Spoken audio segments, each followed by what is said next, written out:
Evening shadows crept across the metropolis when a servant girl mustered her courage to deliver supper to Lord Caden's quarters. The sovereign had isolated himself within his private rooms for an extended period, issuing strict commands against any disturbance. With trembling hands, the attendant crept toward the monarch and set the meal upon his desk. Caden remained utterly absorbed in the manuscript before him, seemingly unaware of another soul's presence within his sanctuary. Without warning, the tome crashed against the desk's surface, rattling the porcelain and silverware. Terrified, the servant began stammering apologies, though she bore no responsibility for the disturbance. Caden clarified that his fury stemmed from the worthless manuscript that had consumed countless hours of his precious time, only to prove itself utter garbage. The story depicted a realm already torn apart by civil strife and chaos. Within its pages, Crown Prince Theron Blackwood struggled to liberate his homeland from the Shadow Emperor's grasp. Yet the protagonist faced every trial in complete solitude. Despite having no personal connection to these fictional events, Caden found himself profoundly affected by the narrative. His own prosperous rule stood in stark contrast to the doomed hero's journey within those pages. Choosing to spare the servant further distress, the Lord dismissed her and sank into contemplation. Even seated in his study, the echoes of reverent praise from his subjects reached his ears. Though barely past his youth, Caden had successfully unified every territory beneath his banner, save for the Shadowlands. His citizens genuinely celebrated their leader's achievements. They had even bestowed upon him the title Sovereign of the Obsidian Crown. Yet this brought him no satisfaction.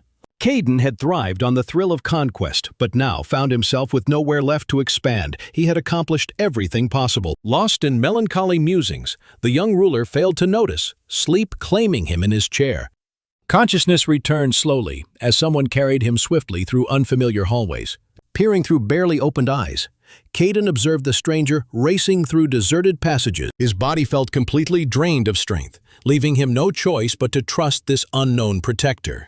Two hooded figures emerged from the shadows at the next intersection, while his carrier drew a blade. The ambushers launched their assault without uttering a single word.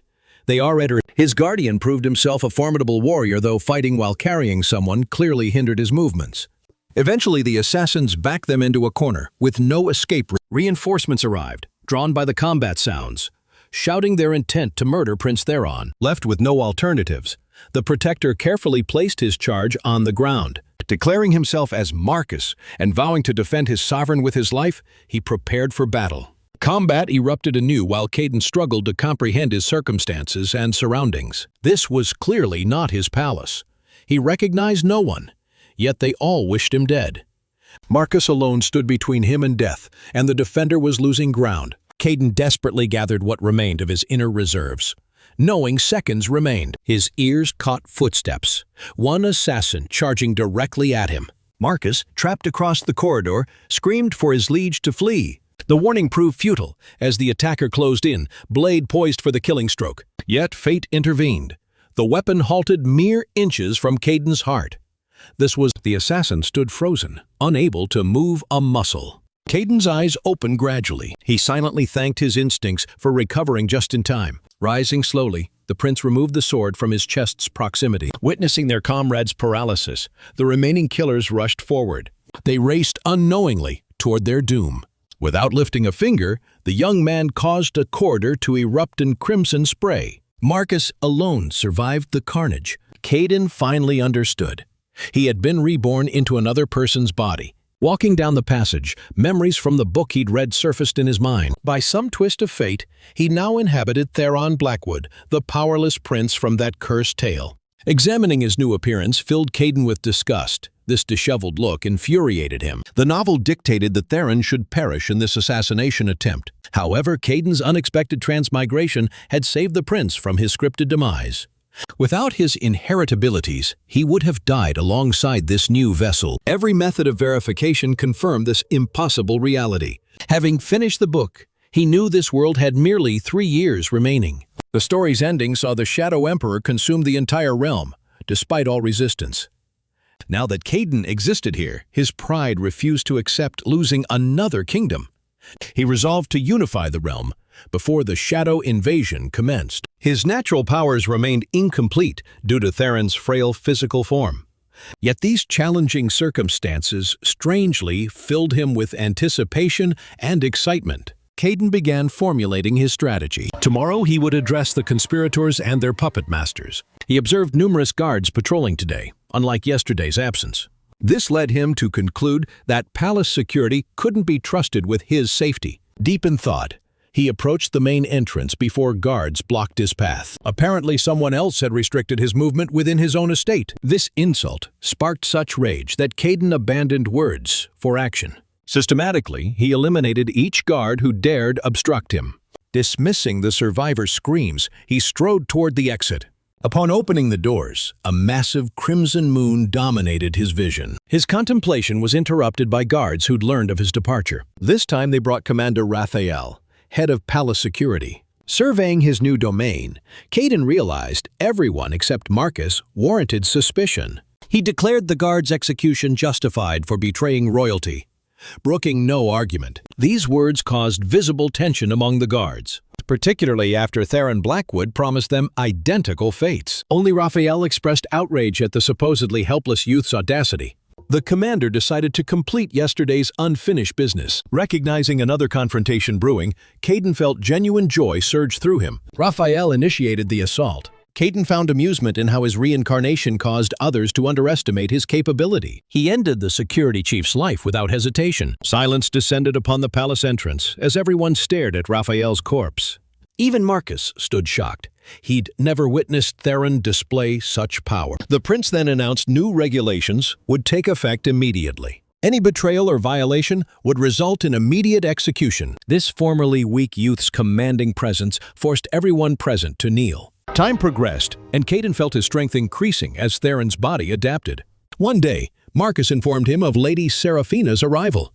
Caden possessed extensive knowledge about this troublesome character.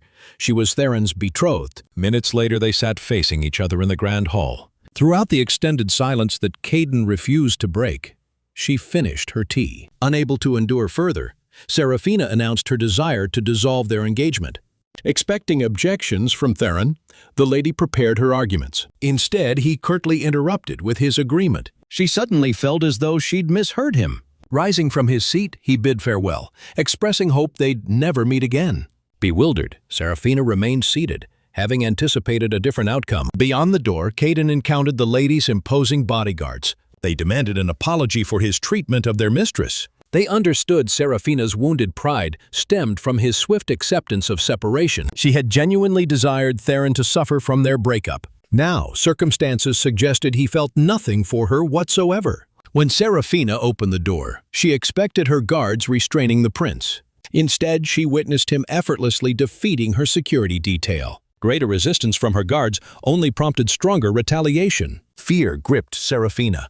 She'd never seen her former betrothed like this. More than ever, she yearned to solve this complex puzzle, which required remaining nearby. Therefore, the lady made one final request to Theron. She argued that certain matters required resolution before their permanent separation. Before responding, Caden calculated the ramifications of his choice. Ultimately deciding she might prove useful, he consented. 3 days had elapsed since their previous encounter.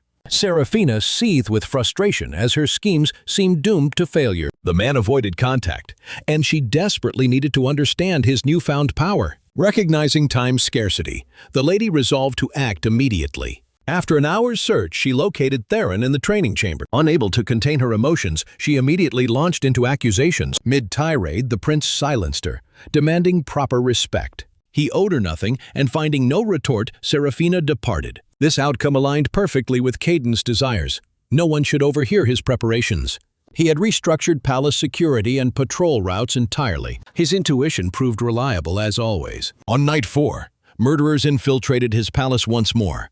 Caden remained awake, anticipating visitors. The intruders expressed surprise at encountering no resistance. Everything suggested they were expected, despite intelligence indicating strengthened palace security. Abruptly, one attacker collapsed in a pool of blood. While the criminals pondered the attack's origin, all but one met similar fates. Caden chose to honor the final assassin with a personal appearance. The killer's final thought concerned Prince Theron's hidden true power. Everyone in this realm must finally comprehend the danger of crossing the prince. Explosions suddenly echoed from the palace's opposite wing. Caden had forgotten Seraphina's magical abilities. She too faced attack. His suspicions proved correct, as the enraged lady activated her essence for defense. Though the killers found her presence surprising, they pressed their assault regardless. Despite generating a protective barrier, she felt the attackers' overwhelming force. Eventually, intense pressure caused the shield's collapse as the blade approached her heart. Terror overwhelmed Serafina, causing the barrier's final destruction. The assassin exploited this weakness, swinging for a lethal strike. Unexpectedly, the attacker's limbs ceased obeying, as if controlled by another. Against his will, the murderer plunged his own blade into his chest. Dying, he glimpsed Prince Theron within the chamber. His doing. Witnessing his partner's demise, the last killer attempted escape. Caden had no intention of pursuit. The survivor was needed alive to track whom he'd report to. Then the true game would commence, with the mastermind answering for everything. Days passed as Caden felt mounting tension from his increasing power. He spent nearly every moment contemplating methods to strengthen his vessel. Shortly after the weekend, Theron's sister, Lady Ilara Blackwood, requested an audience. The book portrayed sibling allies rather than enemies. She had supported him. Reality no longer matched the novel's depiction, as Ilara also stood as throne heir. She knew about the assassination attempts on her brother. The lady interpreted her sibling's reserved demeanor as trauma from his ordeal. Ilara offered assistance with palace security, which Theron politely declined. Eventually, the lady revealed her visit's true purpose. She inquired about the succession ceremony and her brother's intentions. Directly stating her preference, she wished Theron would withdraw. Her brother's questions about supporting arguments angered Ilara. She believed he couldn't survive the succession ceremony's trials. And even if he somehow succeeded, she doubted he'd last a week on the throne. While making these arguments, Ilara employed the Blackwood family's suggestion power against her sibling. Unknown to her, Theron was no longer defenseless. Her magical tricks failed. Ultimately, Lady Ilara Blackwood departed empty-handed. She informed her security chief that her brother had rejected assistance. The lady also noted dramatic changes in Theron's personality, as if he'd always concealed his power. His unfamiliar energy concerned the lady, prompting increased security orders. She concluded that protecting her brother required action, even against his wishes. Hours after returning home, Caden received a gift from her. The lady had sent an elixir of ancient ogre endurance and strength. Frankly, such kindness toward him proved surprising. He observed similarities between his strength and Ilara's, though he deemed it impossible. Having Theron's sister's support benefited his plans. Caden decided the time had come to expose palace traitors and summon Serafina. Her ex-betrothed's behavioral transformation astonished the woman. Yet Caden's request stemmed from practical necessity. Before her arrival, he'd drawn a spell diagram for her activation. Serafina marveled at the prince's newfound talents. She'd never encountered such magic. She promised completion by tomorrow, but wondered why he needed revelation magic. Caden avoided details. The kingdom wasn't prepared for such truths. The following day, everyone within the palace assembled in a courtyard. All wondered why His Highness had gathered them. Recently, the prince's behavior had begun frightening the servants. After everyone assembled, Caden ordered Serafina to begin. She activated the magical spell. The floor's pentagram blazed with brilliant light. Anxious whispers spread among the crowd. Serafina bit her finger at the conclusion. 4 blood drops fell into the magic circle's center, cementing the spell. This struck the palace administrator like lightning. Unable to contain himself longer, he began transforming before everyone present. Serafina recoiled in horror at the revelation. The exposure magic had revealed the enemy's true nature. The administrator was a genuine monster, an agent of the Shadow Emperor. Just as the book described, this demon lost all control from the lady's blood scent. She couldn't understand why the creature targeted her specifically. The lady's guards rushed to defend her, though only Caden knew her blood-intoxicated monsters. The book detailed how demons eventually captured her for constant feeding. Despite the guards' bravery, the prince knew their efforts were futile against supernatural forces. Only Caden possessed the power to resist the demon now, so he stepped forward. The creature charged toward its desired prey, fearing nothing. This proved its mistake as Caden's hand clamped around its throat. The demon writhed free, hurling the prince far across the courtyard.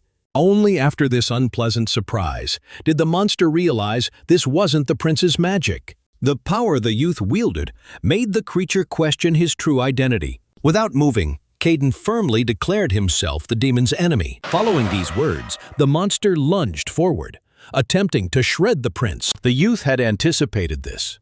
He needed the demon within reach. One swift motion saw the prince strike his opponent's vital area. Caden claimed the demon's life, preventing any information transmission to its master. Seconds later, Lady Alara's guards converged on the courtyard.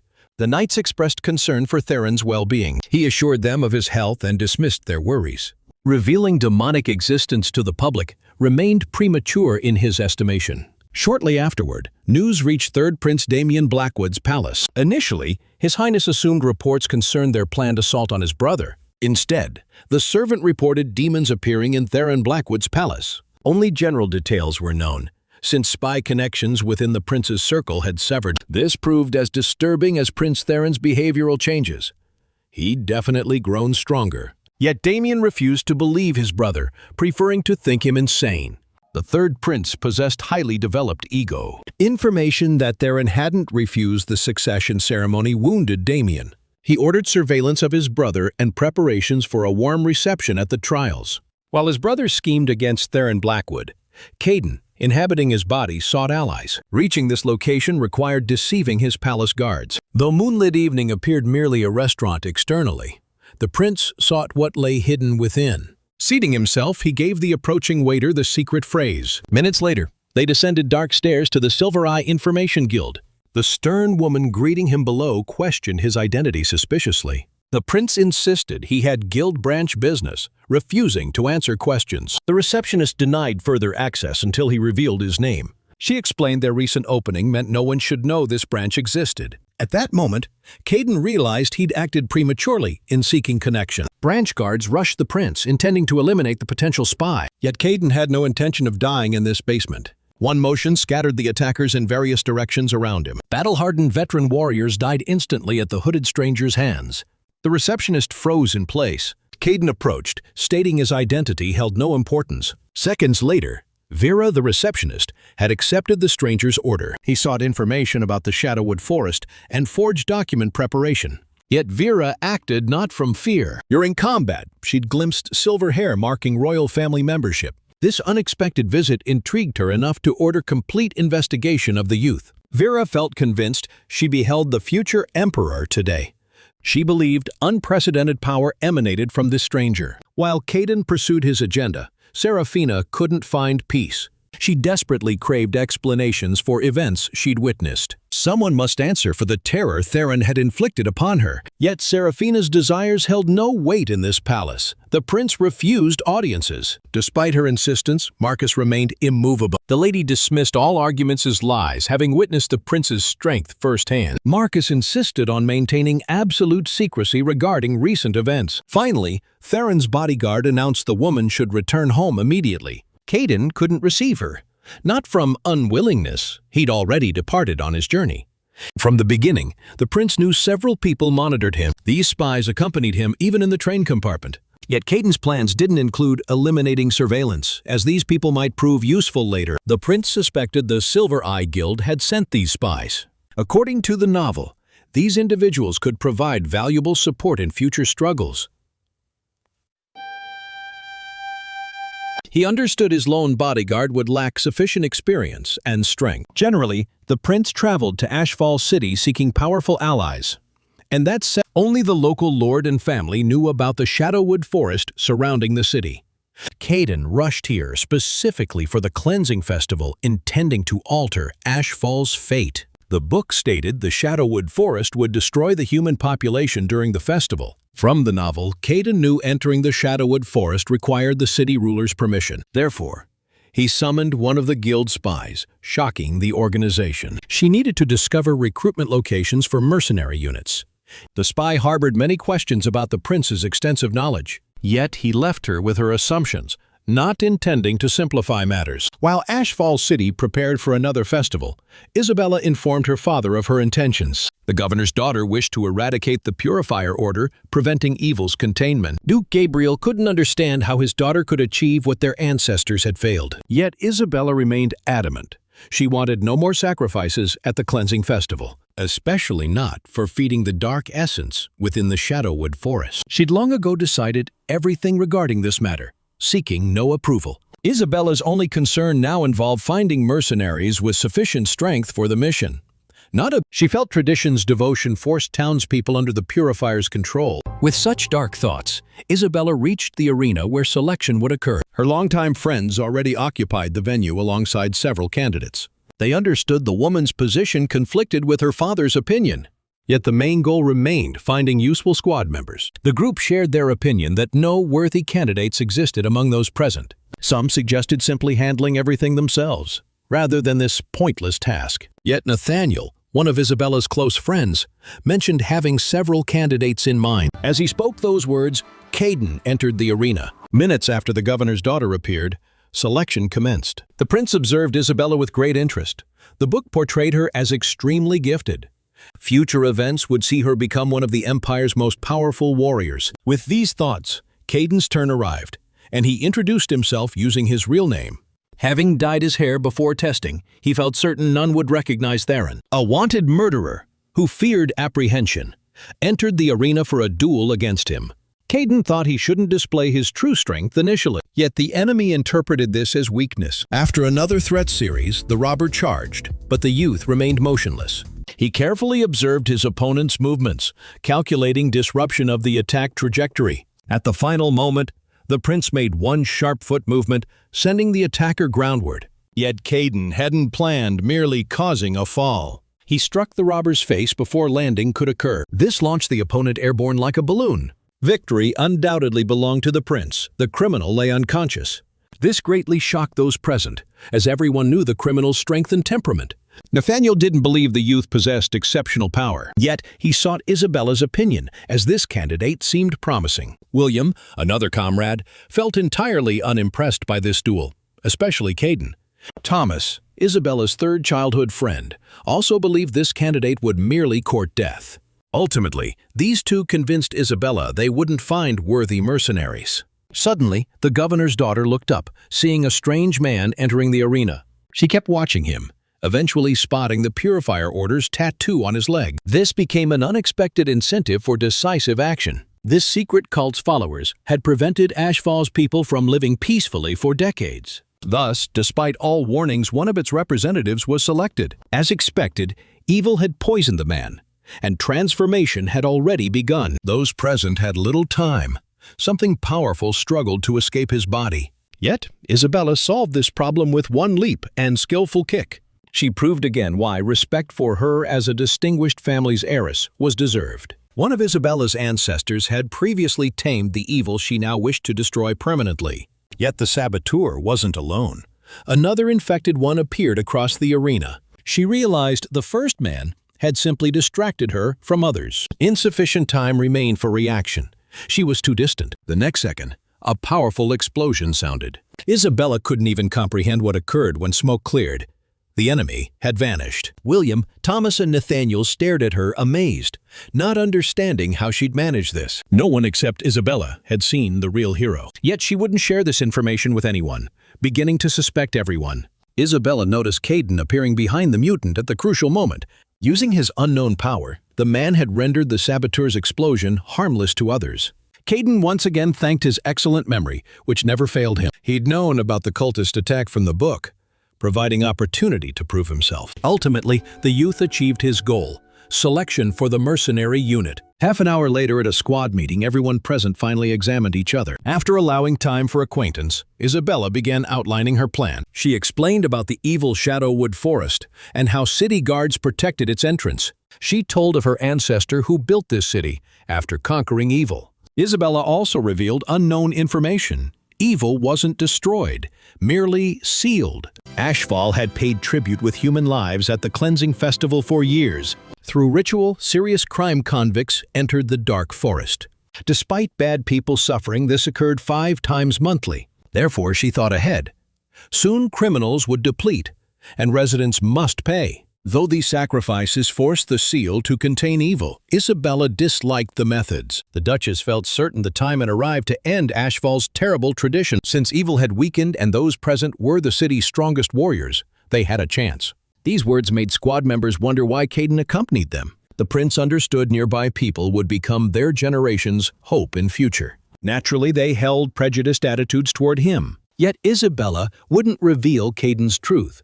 She relied on intuition.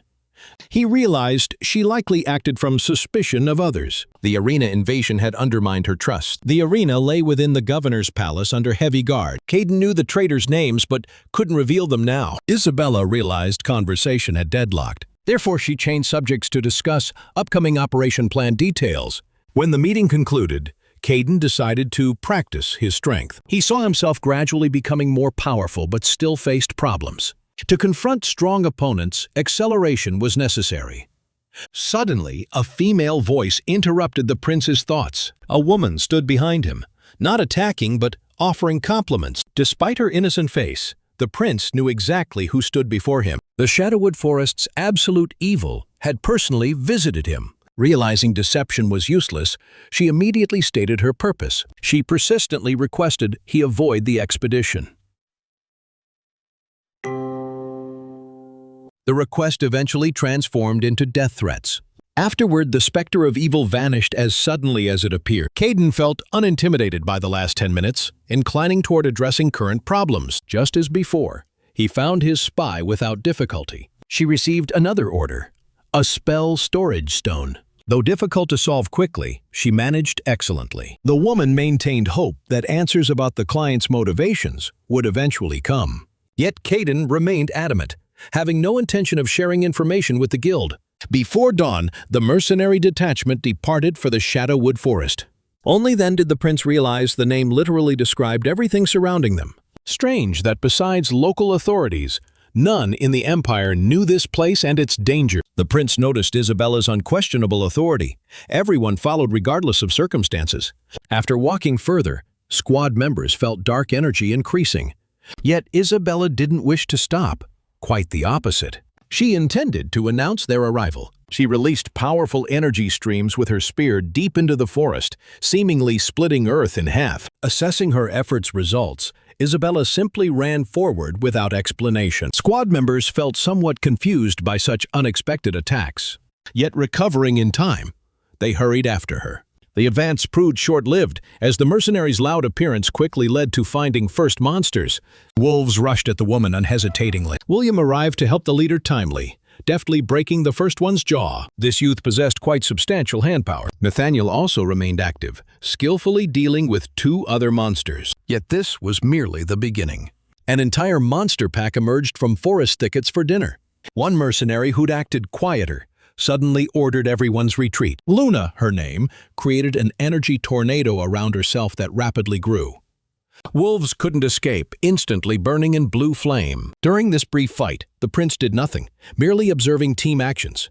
Yet with Giant Bat's arrival, Caden decided joining the coordinated effort. One hand wave stopped the bat flock. Such stranger capabilities greatly impressed Luna, who'd previously distrusted him. Yet no time remained for relationship clarification. Following bats through thickets, a giant bear already made its forest way. Unwilling to wait, besides the monster, roots began growing rapidly from underground, unexpectedly. This divided mercenaries into 2 groups. Thus far, William and Isabella quite successfully handled the monster without involving others. Yet during this time, Nathaniel and Caden found themselves completely separated from the remaining squad. When companions finally disappeared behind the root wall, Caden felt distance forming between them. The prince knew certainly this was for the best, finding himself one-on-one with a traitor.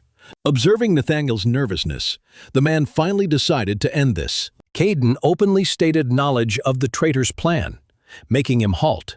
As the prince preferred, situations began escalating. Meanwhile, remaining mercenaries began deeply worrying about Nathaniel. They considered the youth incapable of providing proper danger assistance, considering Caden weak. Yet Isabella didn't share concerns, only wanting forward movement.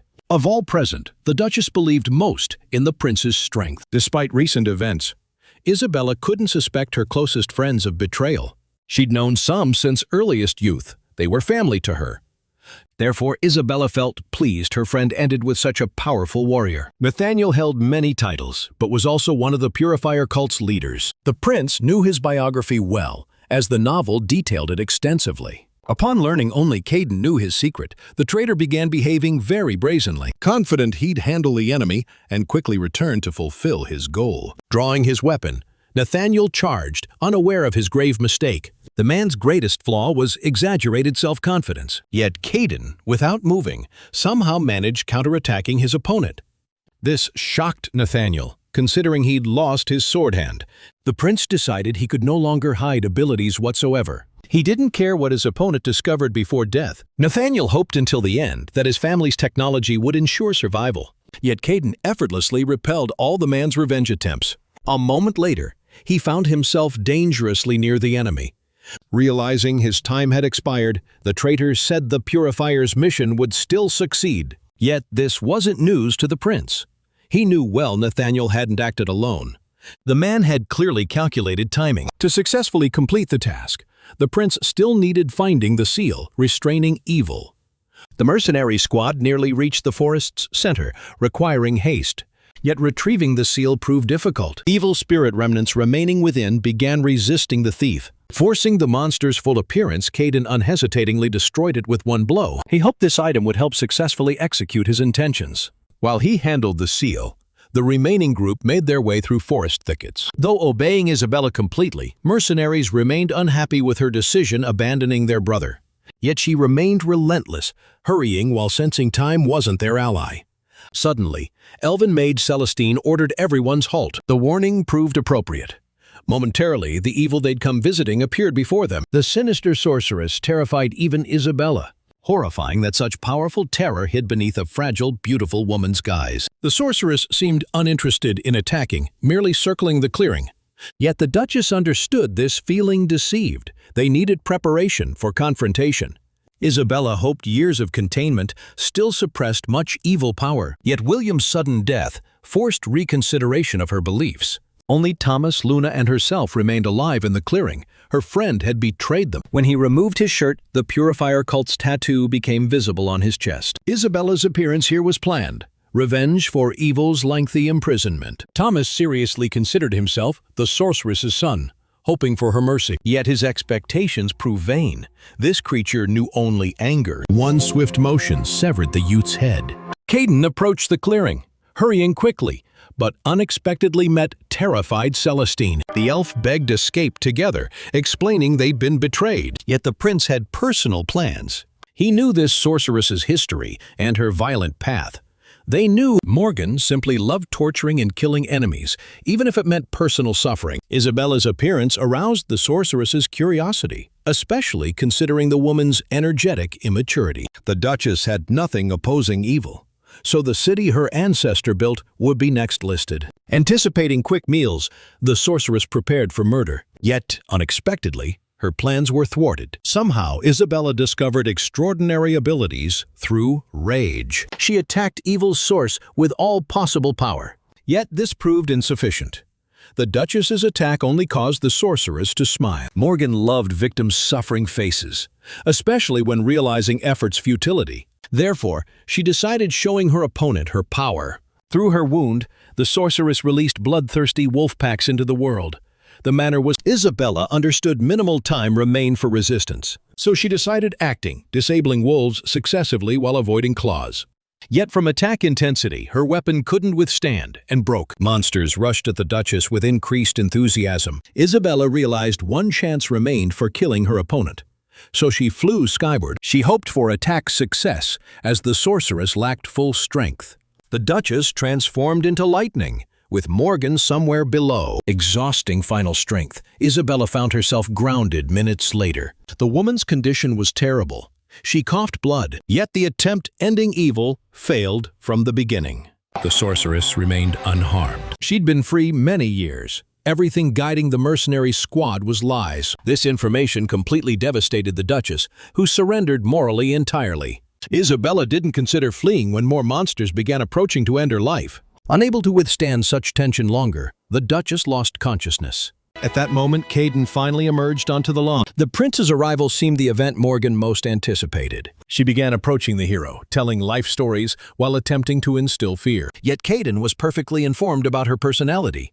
Before him stood the absolute Death Queen, this empire's most powerful sorceress. Despite everything, the prince didn't understand why he should obey her orders and instructions. He wasn't planning to flee the Shadowwood Forest in terror. Moreover, he wouldn't die, confident in his abilities. Caden had plans for the sorceress, making her his slave. This idea occurred to the prince quite long ago. Given her capabilities, Caden considered this decision absolutely correct. Perhaps Isabella would share this fate, but only after her power's final awakening.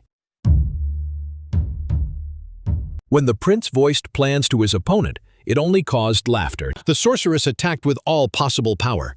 Yet Caden had an ace. He threw the spell storage stone received from the spy toward her. The stone contained a surprise, Isabella's ancestor's spell, already well known to the sorceress. This spell would transport Morgan's and the prince's souls to another world for confrontation. That's why he'd searched for the evil seal in the forest earlier. The sorceress's attack ceased, but she noted perfect knowledge of his plans. Moreover, she'd willingly allowed them doing whatever pleased in the Shadowwood Forest. Like everyone before, she believed his soul weaker than hers, therefore seeing no success. Through freedom years, the sorceress gained nearly infinite power, regularly strengthening with new murders. Caden wasn't completely certain of greater strength, but wanted risking. Only there would the prince discover if Theron Blackwood truly possessed a world-ruling king's soul. This information appeared periodically in the novel, but wasn't clarified since the prince died initially. Morgan openly mocked her opponent's plans. She saw no worthy opponent, just another insect for crushing. The sorceress generated a giant dragon, sending it toward Caden. As usual, he didn't move. Morgan interpreted this as humility and defeat acceptance. Yet in premature joy, she didn't notice her hand suddenly vanishing alongside the dragon. The prince remained standing, unharmed. In this world, he felt both his own power more clearly, as well as the Avatar's soul's power he inhabited. Power feelings increased proportionally to unexpected despair in Morgan's eyes. The sorceress finally lost self-control. Throughout centuries lived on Earth, no human had withstood her thus. An opponent appeared truly stronger, causing the sorceress significant damage. Caden would have taken Morgan's life unhesitatingly, yet he needed the sorceress finally breaking, because over years, invincibility ideas had deeply rooted in her mind. Judging by current reactions, she hadn't suspected possible injury. Gradually, Morgan's body parts dissolved into air successively. Finally, the powerful sorceress realized the youth before her wasn't a passing opponent. At one point, Morgan thought she might actually die now. This prompted begging Caden to stop torture. The sorceress loved her life above everything. Yet the prince remained unstoppable. He wanted gaining her power portion by killing such powerful opponents. Thanks to the spell used against her, this proved possible. In this world without physical shells, Morgan could die infinitely. Through incomprehensible torture, he aimed completely subjugating her will. Oddly, the prince needed little time executing intentions. Exhausted, Morgan lay grounded before him begging mercy, while Isabella hadn't awakened. He'd not only gained an ally, but prevented evil alliance formation. With the powerful death sorceress's awakening, the world expected nothing good, mildly stated. Though Morgan lost this battle, she harbored revenge desires deeply. She solemnly promised her new master revenge. Yet the monster in angelic form still didn't know him well. He remained completely uninfluenced. Caden knew his business well. The only promise he could make Morgan involved many potential victims. He knew saving this empire required eradicating many enemies. After rescue from Shadowwood Forest, Isabella tried slowly recovering. Her father worried greatly about her. 3 days were needed finding the mercenary squad she led, yet none could be found, except her. Honestly, Duke Gabriel couldn't communicate with his daughter or answer questions. He understood Isabella berated herself for losing friends and subordinates, though he thought it wasn't her fault. The Duchess felt she should become stronger, at least honoring the fallen. Gradually, through suffering, Isabella became her destined self. Naturally, she doubted not the sorceress' survival and escape, so Isabella wished meeting her enemy again, avenging those taken. In memory's recesses remained Caden's image. She seemed seeing him before losing consciousness. For some reason, the Duchess felt his survival chances weren't so small. The Silver Eye Guild also finally received latest news. The report proved impressive, mildly stated. Vera was surprised by news of the Shadowwood Forest's disappearance. All evil simply left these places. This suggested the sorceress's elimination. Yet simultaneously, no confirmation existed for this conclusion. She inclined believing this was their observation object's work. Though uncertain of his identity, judging by recent events, he proved incredibly strong. A direct imperial family descendant might have recently visited them. Every hero knew none in the Empire could compete with these real monsters. Vera requested all information known to the guild about the observation object. From reports, she learned this person could only be captive Prince Theron Blackwood. Not just the guild showed interest in the prince during absence. Marcus barely managed fending off Imperial Mage Squad Captain Victor's attacks. This time, the official wasn't satisfied with the guard's formal answers. He refused leaving without meeting the prince personally for signing important papers.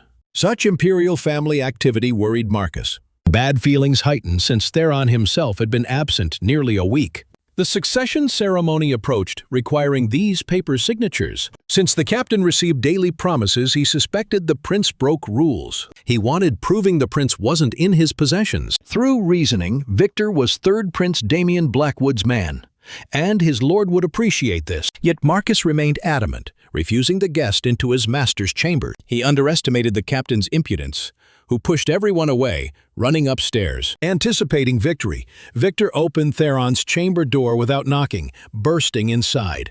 Reality proved cruel for the official. The prince was palace-bound, handling personal affairs. Caden glared at the captain, setting down his book. How he did this made Victor immediately begin apologizing for actions. The captain immediately sensed behavioral changes, as if completely different person. With incredible authority and self-respect, Caden took signature papers. When the uninvited guest departed, Marcus finally vented feelings. The guard worried greatly about his prince, demanding details. Recent events nearly deprived Caden of throne competition opportunity, but miraculously he managed. Now his immediate concern involved strengthening his avatar's body. Marcus followed Caden's instructions regarding the ogre heart Princess Alara gave him. Absorbing this artifact would help the body better cope with tearing force. Next day, mercenaries gathered in a capital tavern. They discussed fulfilling Third Prince's orders. Prince Theron's palace, according to predecessors' stories, was guarded by someone very powerful. Yet Prince Damian wouldn't abandon plans regardless. For mercenaries, the last money chance was the night before succession ceremony. While discussing details, men didn't immediately notice they weren't alone. Morgan slowly emerged from shadows, smilingly threatening those present with death. This naturally angered mercenaries, who rushed at the sorceress with weapons, intending elimination. Several murderers immediately became victims. They couldn't understand anything, yet several managed running to the sorceress, decapitating her. They thought that ended the stranger's story. Yet Morgan disagreed, appearing moments later in restored form. Mercenaries realized facing a real monster, freezing with horror. The Death Sorceress claimed her first victims. In context, having a master wasn't so terrible. Night passed peacefully for Prince Theron. Many indirect descendants gathered for succession ceremony. Everyone desired fighting for the throne, even Cornelius Ashford, who'd never previously, or Lyanna Ravencrest, whose appearance in this palace her brother hadn't expected. Everyone knew perfectly Theron Blackwood would compete, wanting revenge on him. A rare moment mocking a direct descendant, though considered trash, and the Emperor family's disgrace. Even minor relatives supposedly had more charisma and ambition than the captive prince. The ceremony nearly began, but Theron still wasn't present, causing various gossip. Suddenly, doors opened, all conversation silencing. A young man entered the selection hall, not matching lofty rumors about him. Caden cast watchful eyes over everyone present, announcing the ceremony could now begin. Though the prince prepared for trials by increasing strength, actually he didn't know exactly what would happen at this ceremony. The novel didn't describe it, since Theron died initially, requiring caution. Caden understood others' attitudes toward his avatar. Knowing he couldn't change it daily, ceremony organizers announced test rules, wishing all participants success. En route to the observation room, one couldn't help making comparisons. The steward found such radical change from weakling to true royal personage strange. Prince Theron now seemed a worthy imperial family representative, mature and proud. However, despite striking changes, these trials meant his death. The third prince tried ensuring his brother became this trap's permanent prisoner. Participants rushed ahead toward the door opening the first test. Lyanna also succumbed to general panic, but paused last moment, looking at Theron. He stood motionless, seeming unhurried entirely. Her brother's reminder brought her from thoughts they needed going. When the last participant left the hall, Caden turned toward the door. He knew every step would be closely watched, meaning danger everywhere. First thing the prince heard entering the testing room was noise like splashing water. Man-eating bugs had been released against Caden, but this didn't frighten him. He'd managed increasing strength levels and strengthening his body, counting on such obstacles. Quickly overcoming the first test, the prince smiled. He didn't know what awaited next, but could imagine the guards' shocked faces. The next test was a giant maze, at whose threshold a surprise also awaited. The Death Knight, magical undead, rushed toward him, preventing pathfinding. This type's using one cunning skill, he easily identified his opponent's weakness. Caden had already begun generating energy for destroying the knight. Yet guessing his next step, it instantly multiplied. This only caused smiling. The prince's enemies weren't yet distinguished by mental abilities. Caden finally confirmed previous suspicions. They wouldn't let him leave alive. Moreover, perhaps this applied to other participants. Since interference violated rules, the prince decided he too could ignore them. Death Knights raised swords, collectively running to attack the enemy. Caden stood bravely and firmly, fending off all attacks. Meanwhile, deeper in the maze, Liana pondered how incredibly difficult these tests were. Only her disguise skills helped, passing the first test. Now she ran from Death Knights. Succession ceremonies had never been thus. She hadn't participated in tests yet, but suspected foul play. Opponents proved very strong from the beginning. Turning another corner, she encountered Prince Theron, also fighting attackers. The sight made Liana forget her own enemies. This direct imperial family descendant possessed considerable power. One could say undead themselves were easy prey for him, not vice versa. Watching the unparalleled fight, Liana became convinced the prince hid powers. Despite fooling his entire family, Theron endured their bullying for years. Meanwhile, Caden decided creating an energy storm, dispelling Death Knight reinforcements. Upon completing his task, he eliminated the first enemy. Soon, others began joining him. Undead tactics proved monotonous. Killing one meant another immediately attacked. Easy to calculate, the key was matching their speed. After handling the second challenge, Caden pitied other participants. They'd encountered serious trouble merely from his succession ceremony participation. The prince proved correct. Overseers gradually lost emotional control. Considering him weak target, they hadn't expected such outcomes.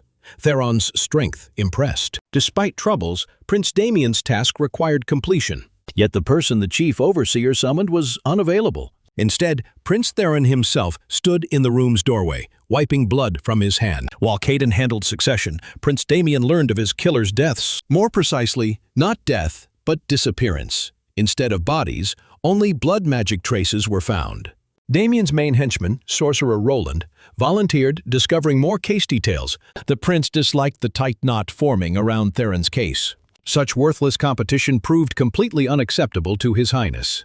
The last chance for eliminating the irritant involved ceremony failure, which Damien emphasized. He didn't know at that moment his order's executors themselves faced death. The chief warden urged subordinates rushing to attack Prince Theron. Actually, he felt satisfied with this plot twist.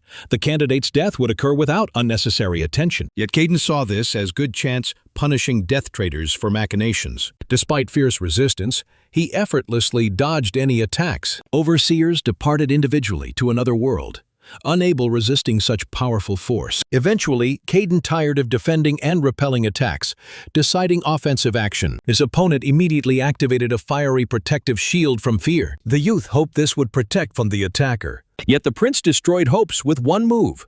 Flames harmed him not. Finally, the head warden realized the plan destroying Theron had failed. Failed from the beginning, as none knew the prince's pretended weakness. Caden approached the man, showing through appearance he was this empire's greatest predator. The frightened warden, unable bearing tension, immediately promised confessing everything. He'd readily betray even his own customers. Yet the prince didn't need this. He already knew their names. When Caden alone remained standing, he turned to one guard. He felt, during murder, some essence still remained inside the youth. The demon, immediately responding to challenge like overseers, was surprised by the Blackwood descendant's power. Yet most surprising was his appearance not surprising the prince. This prompted the monster analyzing the opponent. Yet Caden wasn't moved for talking. He wanted ending evil. Terrified, Liana ran through labyrinth corridors, searching for lost Theron Blackwood. She realized the powerful prince was her last survival chance. From fear around the next corner, she nearly killed Cornelius Ashford, but he dodged skillfully. Both relatives were surprised the other still lived. Cornelius felt very surprised by his sister's goal finding Prince Theron. He didn't understand seeking a weakling. Yet she explained His Highness was a very powerful warrior. This greatly offended the proud brother. The angry demon, though giant, proved weaker than Morgan. Caden wouldn't engage him long, especially considering unwanted witnesses might arrive from noise. Lost in thoughts, the prince suddenly realized his opponent approached almost face to face. The fight proved short-lived and fatal for the evil spirit. Caden pierced the monster's chest with lightning movement, extracting evil's core, even dying the monster cursed Prince Theron's family. Busy fighting demons, Caden didn't immediately notice he wasn't alone. Lyanna and Cornelius Ashford stood in the observation room's doorway. After witnessing this, Cornelius finally believed the almost supernatural power of the despised prince. He'd simply destroyed such powerful monster, no human could resist. Despite newcomers' comments, Caden declared Lyanna second winner after himself. Cornelius placed third in trials. Only 3 survived. As quickly as handling his enemy, Prince Theron left the warden's hall. Brother and sister looked at each other silently, ensuring this wasn't dreams. No need forcing them keeping events secret. Next morning, rested after stressful ordeal, Caden already traveled to appointment. The Crystal Palace required special dress code, so he changed clothes. The prince felt slightly unbalanced by Marcus's tearful farewells. Simultaneously, Seraphina, who'd eagerly broken engagement, seemed reconsidering. She even gave Caden a gift, honoring successful test passage. Yet the lady wasn't the most cunning person in Theron Blackwood's palace. Now, he observed Alara sitting beside him, not knowing what to expect. His sister refused letting him go alone. The lady warned she'd long felt changes in the Crystal Palace. Dark forces seemed competing among themselves for power. Blackwood clan members were pitted against each other. Alara worried about Theron's fate. Though he changed and strengthened, she still wished helping him. Yet Caden's goal involved seizing power throughout the empire. Petty squabbles didn't interest him. Reaching their destination, Alara announced she'd leave him alone. Watching the vehicle's trail, he finally confirmed this woman wasn't his enemy. On the palace threshold, he met his new servant Sebastian. Caden noticed very strong resemblance between this palace and his own in reality. The longer in this world, the less the prince believed such coincidences. With these thoughts, alongside his servant, he reached Emperor Aldrich's chambers. This long-suffering empire's ruler was gravely ill, yet still alive. Aldrich raised heavy eyelids, looking at one descendant. He hadn't spoken yet, but the emperor already knew it was a different person. While Caden awaited very interesting conversation, Morgan approached one palace gate. She felt amazed her new master never lied throughout this time. Based on such considerations, the sorceress expected facing even more potential future victims. At the entrance, Emperor's guards blocked Morgan's road, demanding entry permission. The sorceress naturally lacked it, but insisted her master expected this visit. When guards asked her master's name, Morgan simply began describing the prince's appearance. She claimed not knowing his name, but everyone present knew him completely. Eventually, guards tired of this show, asking the woman to leave. Morgan, as if awaiting just this, quickly activated blood magic. Meanwhile, in the Emperor's chambers, Aldrich continued claiming Theron had changed. He saw with absolute clarity another entity inside his son. Nothing here changed so quickly, especially considering the Emperor orchestrated almost all assassination attempts against the prince. No less than Aldrich. Caden wondered who'd made him bedridden. Such questions overturned the Emperor's entire worldview. He'd considered the youth involved. He explained how the Shadow Kingdom emerged years ago. This caused war between them and humans, resulting in many heroes' emergence. Eventually, years passed. War became hidden. Not everyone understood shadows now among them. Evil penetrated the Empire's heart. No one could be trusted anymore. That's when Aldrich was poisoned. He couldn't trust even family. The Emperor suspected each descendant, therefore distancing them.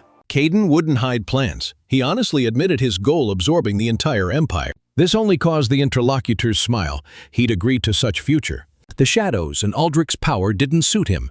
He advised the prince finding the phantoms. The secret organization the Emperor prepared for such events still existed, could prove useful.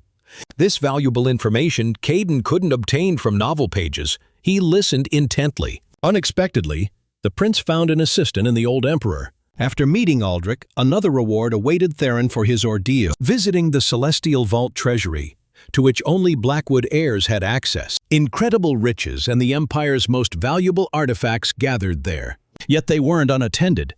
Steward named Marcus managed Celestial Vault. The youth immediately rushed, giving Prince Theron a tour. Like everyone passing tests, Caden could take one item for his disposal. The artifact must choose its owner, otherwise facing terrible death. From the novel, the prince knew cases when no artifacts chose descendants, yet worth trying.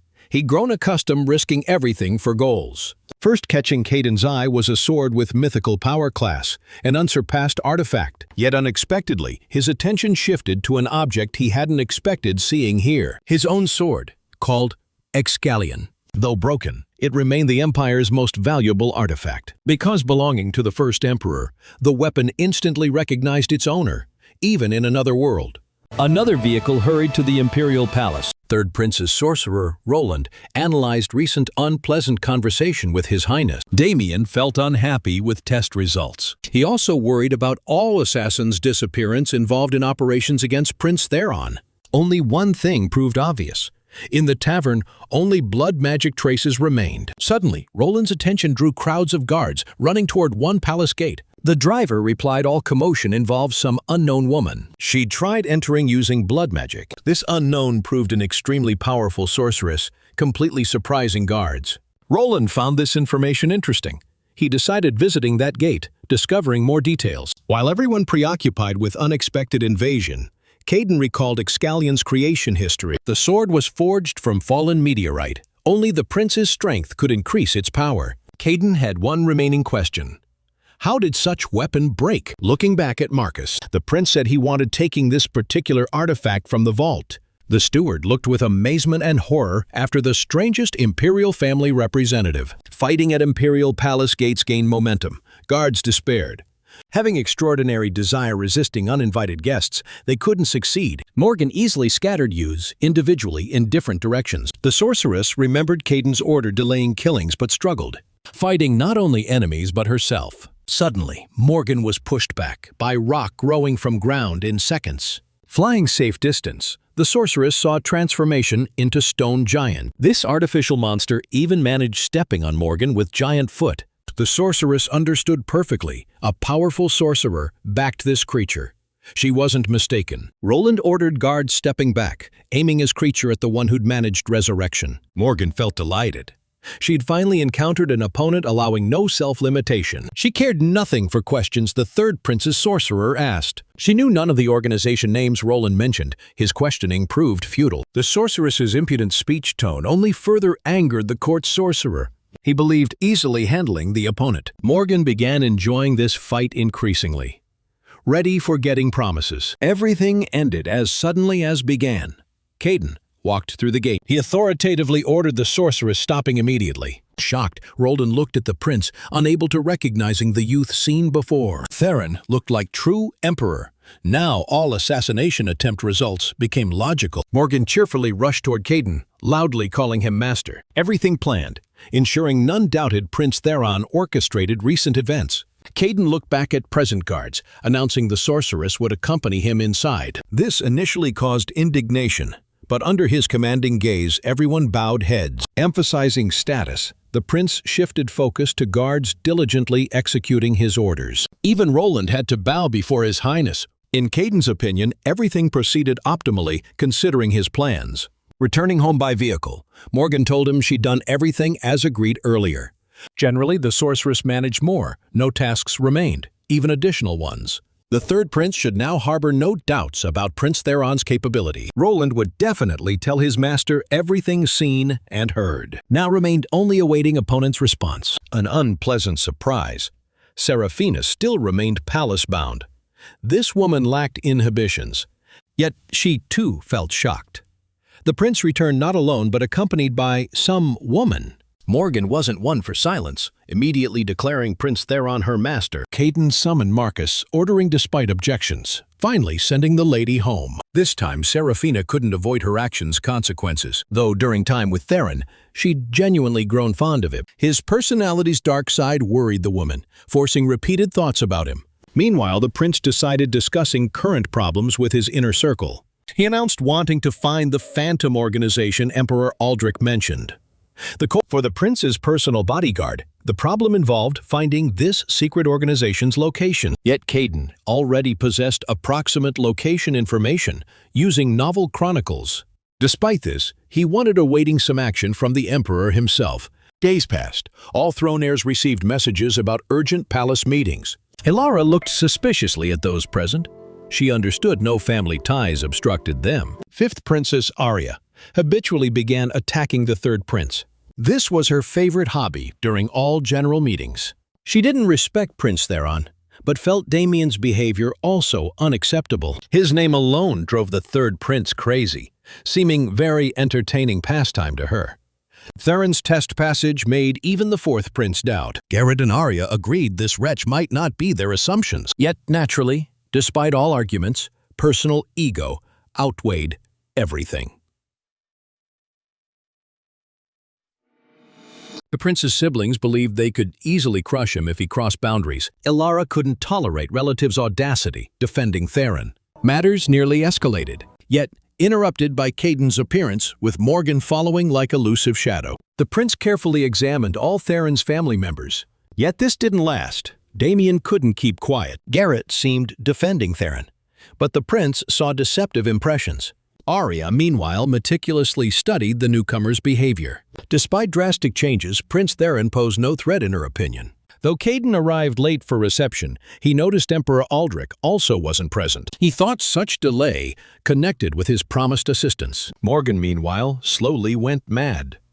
Surrounding power intoxicated the sorceress. She longed, unleashing killing desires, eliminating her master's enemies. Yet Caden knew such goals exceeded her capabilities, especially if attacking simultaneously. The prolonged silence suddenly interrupted by Garrett proposing a duel. He felt very interested testing Theron's abilities, comparing with rumors. Arya immediately supported this proposal, decided the prince would fight His Highness's men. Damien mockingly suggested using his servant first. To Alara's surprise, worrying about events' turn, her brother immediately agreed to terms. Yet Caden suggested real combat instead of mere sparring. This displeased Garrett. He hadn't expected proposal approval. Ilara and Morgan tried dissuading him from suicide, one for personal benefit, another for greater good. Meanwhile, Damien nearly celebrated victory. The prince always enjoyed humiliating his brother. Garrett announced the fight's start, everyone present focusing on opponents standing centrally. Ilara hadn't time blinking when the fight ended. The third prince's servant's head lay at Damien's feet, mockery from Theron. He felt unpleasantly impressed by his brother's agility, killing with bare hands. Caden turned to the third prince smiling, demanding real duel. The fight would have occurred seconds later, but the emperor's appearance prevented it. Everyone present respectfully bowed before His Majesty. Aldrich looked at each descendant, announcing he proceed directly. After brief pause, he named his heir, Theron Blackwood. Such important announcement improved Caden's plans. He hadn't expected this, yet he understood perfectly those present wouldn't agree with the emperor's will. As expected, first expressing outrage was the third prince, followed by Garrett. Arya even reminded Aldrich of Theron's hierarchical position within the imperial family. Only Ilara inquired about this decision's reasoning. The emperor remained laconic. In his view, no worthier ruler could be imagined. This answer instantly unbalanced Damien. He stood ready, killing Theron immediately. Arya proved more cunning. Understanding arguments led nowhere. The lady decided offering an option, seemingly not opposing the emperor, yet realistically, if successful, would eliminate a competitor. Arya reminded everyone of the country's opinion regarding Prince Theron. Logically, citizens would express outrage learning of such governor appointment. Therefore, she suggested Theron prove his competence. The ordeal of 7 great calamities seemed worthy of the imperial throne in her view.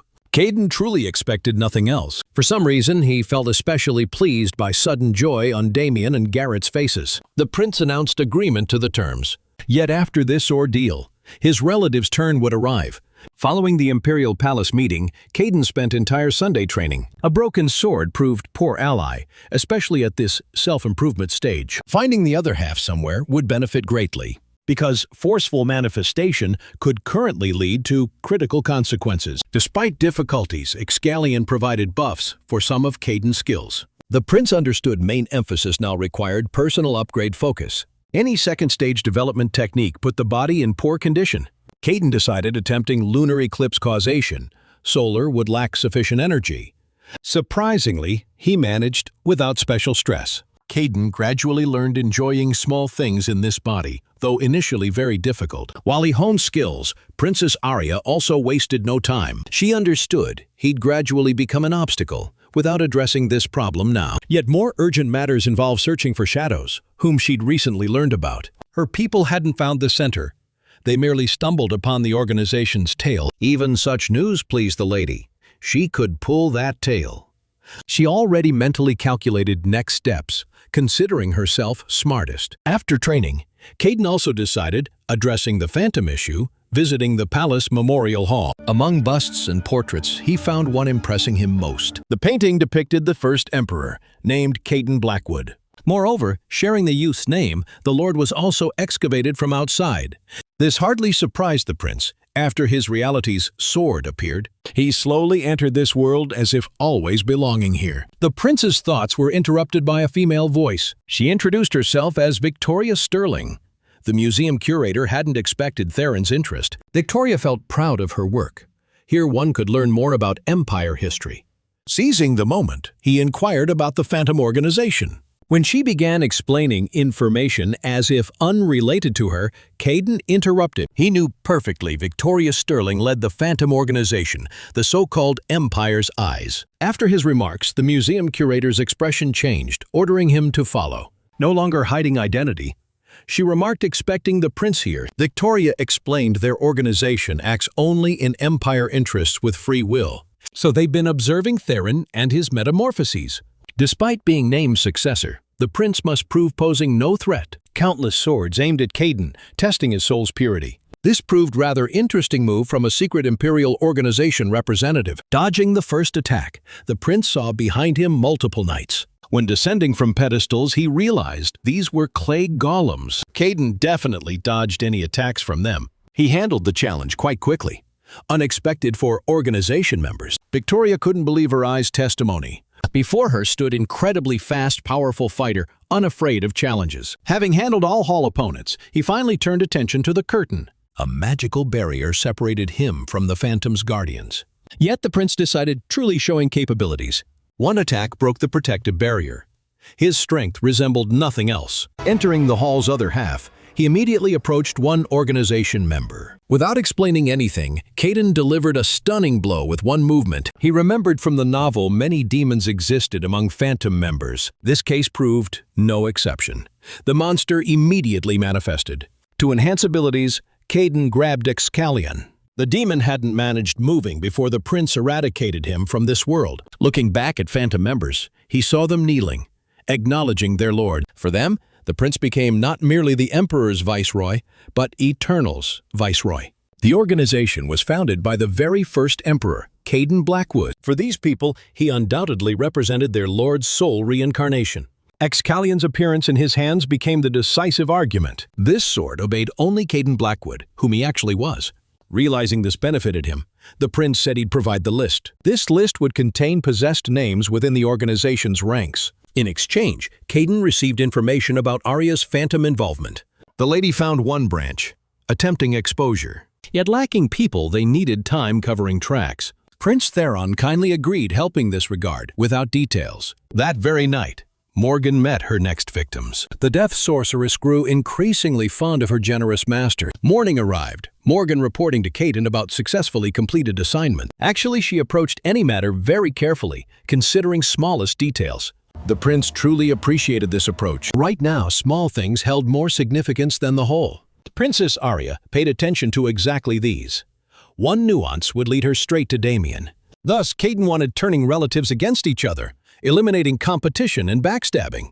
Victoria volunteered, checking all new servants in the ladies' palace for spies. Yet this wasn't His Highness's priority. Sometime after lunch, Princess Arya finally learned her entire unit's destruction. Initially, she thought Phantom Organization members' work. Yet the squad of best fighters hadn't reached desired location. Everything resembled a trap, most infuriating Arya. Simultaneously, blood magic traces pointed to Prince Theron's ward. This sorceress recently raised eyebrows in the Emperor's palace. Yet some evidence also indicated third Prince Damien's sorcerer. Roland loved using summoning magic.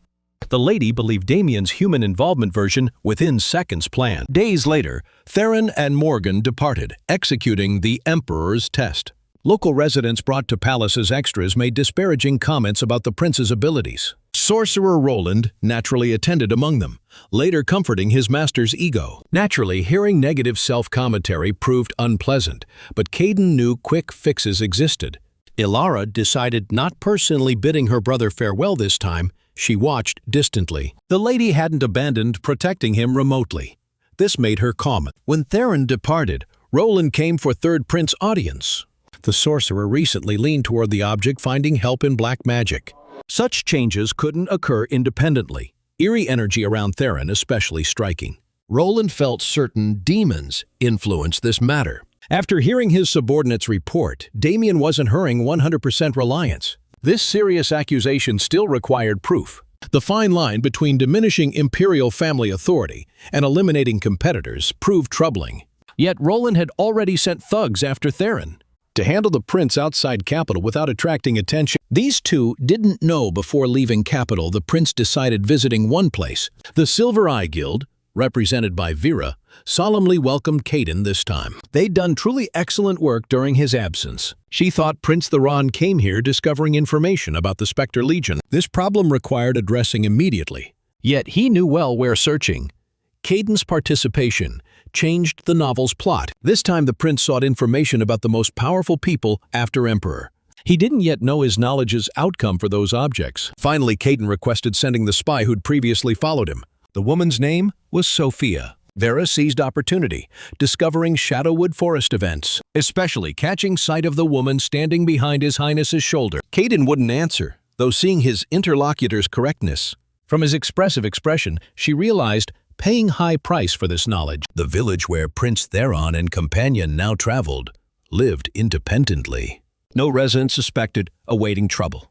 Marcus always tried fighting off the youth wanting sword lessons from him. Even for money, he no longer wished involvement in any violence manifestations. None in this village knew his real name and former regalia. He'd buried the past. The youth, meanwhile, tried protecting his mother, hence such persistence.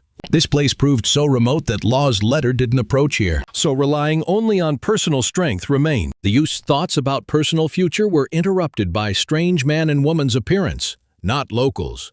Marcus, meanwhile, sighed relieved. This youth reminded him of first love. He'd never thought their paths would cross again until now. He was her son. Lost in memories, he looked around, seeing a stranger observing him. Hair color, which Caden didn't hide, betrayed imperial family membership. The prince introduced himself as Theron Blackwood, wanting immediate business. His Highness planned meeting Marcus, getting him working for him. He reported this village faced great danger. Under such conditions, he'd readily help save people from trouble. Yet, Marcus remained steadfast in oath. He resolutely refused the offer. Caden didn't attempt persuading the man. To Morgan's surprise, he simply left. He did this, believing the warrior would eventually come independently. Danger awaited the prince and sorceress again around corners. The third prince's assassin squad hurried, executing orders. While Morgan handled pawns, Caden sought their leader. Moments later, he stood near the woman claiming her life. Two nearby attackers pounced on the prince protecting her. Yet he activated power, seconds later killing the first. Those squad members still alive decided confrontation proved unequal. They needed fleeing. Yet their plan wouldn't succeed. The prince wouldn't release them easily. When fighting ended, Sophia joined Caden and Morgan. She reported demon group location, awaiting proper attack timing. The youth observing events rushed home warning locals. Meanwhile, Caden agreed on action plans with his group members. Demons watched the village from nearby hill. They came for specific person. Marcus, formerly known as Spectre King, settled in this wilderness as prime evil target. Monsters sensed Operation Success.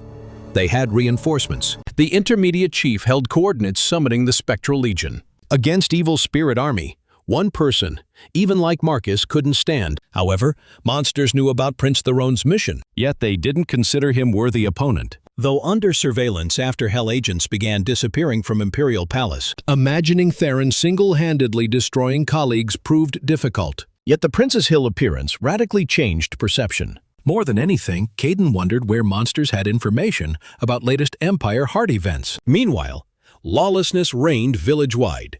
Peaceful residents tortured and killed. No matter how quickly the youth tried warning friends, it proved insufficient. Unable standing watching such horrific invasion, he rushed defending. Yet his attempt failed. Immediately. Easy prey, never learning combat. The capturing mercenary threatened disfiguring the youth's face. Rescue came unexpectedly. Marcus punched the bandit's face, grounding him. He still remembered well comrades' words dying in last battle. They wanted Captain living long. Happy life, leaving service. Yet now Marcus clearly understood he couldn't stand aside, ignoring lawlessness. Hill demons didn't realize the Spectre King began fighting their minions. They felt confused by Prince Blackwood's appearance and his revealed power. Besides reality rumor inconsistency, Theron knew more about them than appropriate. Caden understood these monsters proved stronger. He couldn't handle all alone. When three rushed simultaneously, the prince decided no choice remained but activating Excalion. This sword's advantage lay in enhancing abilities. Best helper in this situation. Indeed, first attack easily repelled with several swings. When confusion arose among opponents, Caden decided exploiting it. He approached one Demonis, striking with sword. The wound proved fatal. Yet this caused two other henchmen's activation. They simultaneously rushed at the youth with almost no strength remaining, holding blade energy. Resistance proved fierce. Demons realized attacking alone impossible, acting tandem. While one distracted the prince with skills, another sneaked from behind. Yet all attempts proved vain precisely because acting quickly, Caden's barrier still functioned. Time running out, he decided counterattacking. He caught one demon, seeming the group leader, neutralizing him. Another monster released dark energy stream toward the prince, so massive, he gathered all strength, repelling attack. With quick counterattack, he claimed opponent's life. The demon group leader felt amazed by the disgraced prince's skill. This unknown power caused fear. In memory, only the Eternal Emperor possessed such unique, impressive abilities. This guess prompted the monster escaping, reporting to management. Yet Caden had other plans for him. Realizing real trouble, the Horned One summoned Spectral Legion assistance. He didn't understand the prince expected this. Now he didn't need the demon. Meanwhile, in village, frightened youth couldn't believe his protector was same Marcus. Attackers also felt impressed by the stranger's abilities. One recognized the stranger as the hero once ending demon fighting. Unpleasant surprise. None warned about confronting the Spectre King. Yet too late fleeing, no option remained, but fighting to end. Marcus defended using only hands, his fist stronger than any magical weapon. Murderers felt this well. The Spectre King remembered Prince Theron's words about village attack. Blackwood knew what would happen. Yet what Marcus saw didn't resemble simple robbers. A giant barrier separated their village from remaining world, meaning one thing. They're isolated because the Spectral Legion would soon begin invasion. Marcus knew insufficient strength stopping such horde alone. Yet no choice. Despite local residents' persuasion, he decided standing defensive until last moment. In final seconds before attack, Morgan stopped him, appearing from nowhere. She requested leaving prey to her. The sorceress craved new victims. Seconds later, she unleashed all monsters capable of creating into world. The bestial army stood ready confronting invasion. Thus began village war. One sorceress facing entire army. Yet Caden wouldn't leave his ward alone. He easily broke through magical barrier. The prince landed far from fighting, carefully assessing situation. He soon found the Legion head among crowds. This leader he needed. Realizing her master needed advancing, the sorceress decided clearing his path. She activated blood magic, simply incinerating any too close opponents. Caden mounted the horse Morgan created, galloping toward the cursed Spectral Legion King. What he needed most in this ordeal was Kronos' weapon. This required personally confronting these magical creatures. The prince raced with all possible speed. The enemy, seeing him, did likewise. Seconds later, their swords touched together. The cursed king and Caden flew past each other, causing no harm. Yet the prince wouldn't stop there. He immediately turned back, despite fierce resistance. Everyone meeting his path dissolved in Excalion's energy. Caden generated increasing energy to destroy maximum enemies with one blow. Finally, seeing desired goal again. Powerful light shone everywhere as cursed king and prince crossed swords again. Impact force shattered Kronos' weapon into pieces in the Spectral Legion leader's hands. Yet Caden wouldn't stop or let him breathe. He concentrated maximum available power into his blade, yet approaching the enemy closest. It suddenly changed trajectory, soaring skyward. This slightly confused the evil ghost. Yet briefly, the prince unexpectedly attacked from another side. Seconds later, he repeated maneuver, attempting another strike. Yet the cursed king foresaw this development, stopping Excalion with bare hand. He pushed Caden away, counterattacking. He barely oriented, dodging the blow timely. Suddenly, the Spectral Legion leader said he'd expected Prince Theron's arrival. He would lift the curse, but somehow proved too weak doing so. Caden himself understood such opponent proved too strong. The prince had one winning method, no time wasting. He took action. The squad members Elara sent following her brother just reached the village. They felt dissatisfied with their task because it couldn't bring additional victories or adventures. Yet everything changed when warriors saw a protective barrier before them. The prince, meanwhile, unleashed all power and skill using his sword, as if Excalion became his hand's extension. With incredible speed, Caden struck his opponent. Resulting from such attack, the cursed king's weapon-holding hand fell groundward.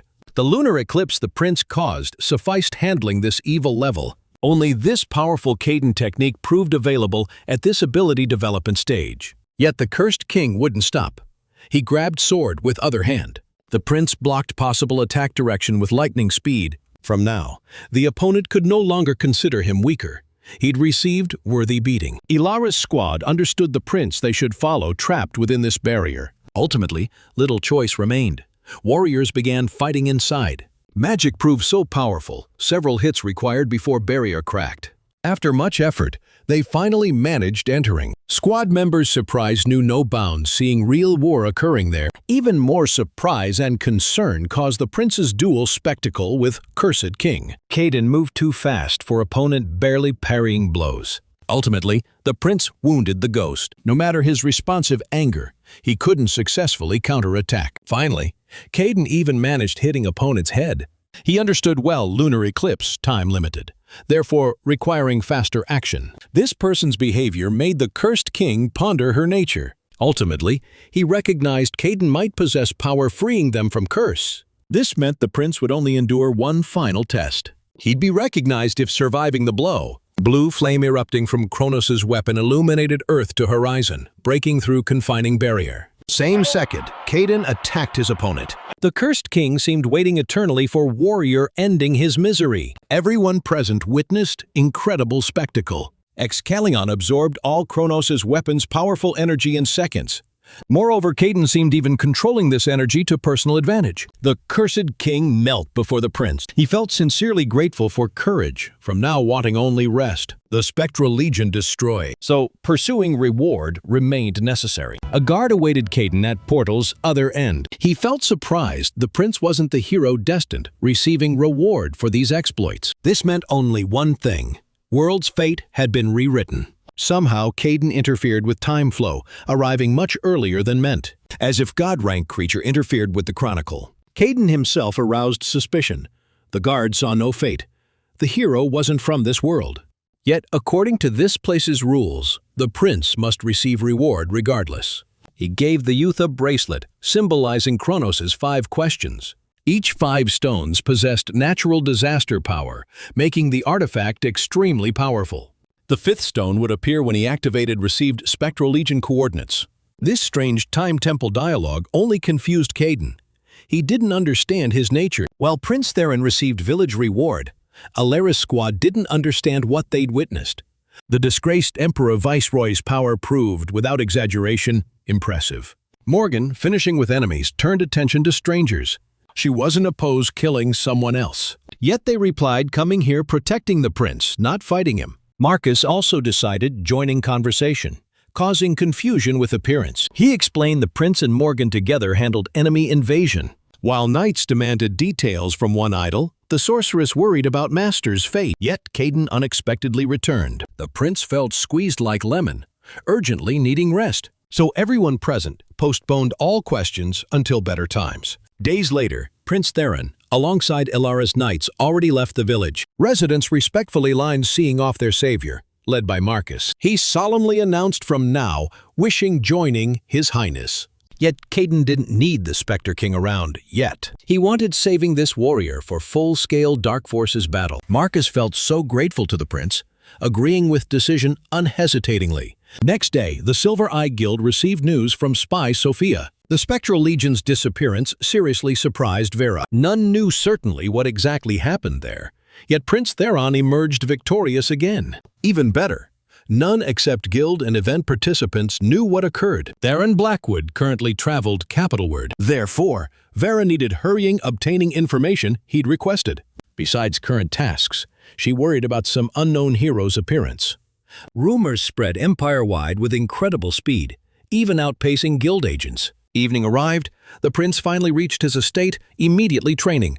Caden tried breaking through his ceiling, reaching 3rd self-improvement level. Yet all attempts proved vain thus far. Prince Theron's body wasn't designed for such powerful force.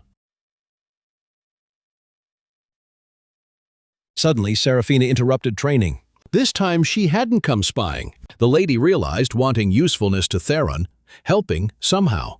Yet Caden reacted quite sharply negative to her proposal. He believed her abilities weren't yet sufficient in trusting anything serious.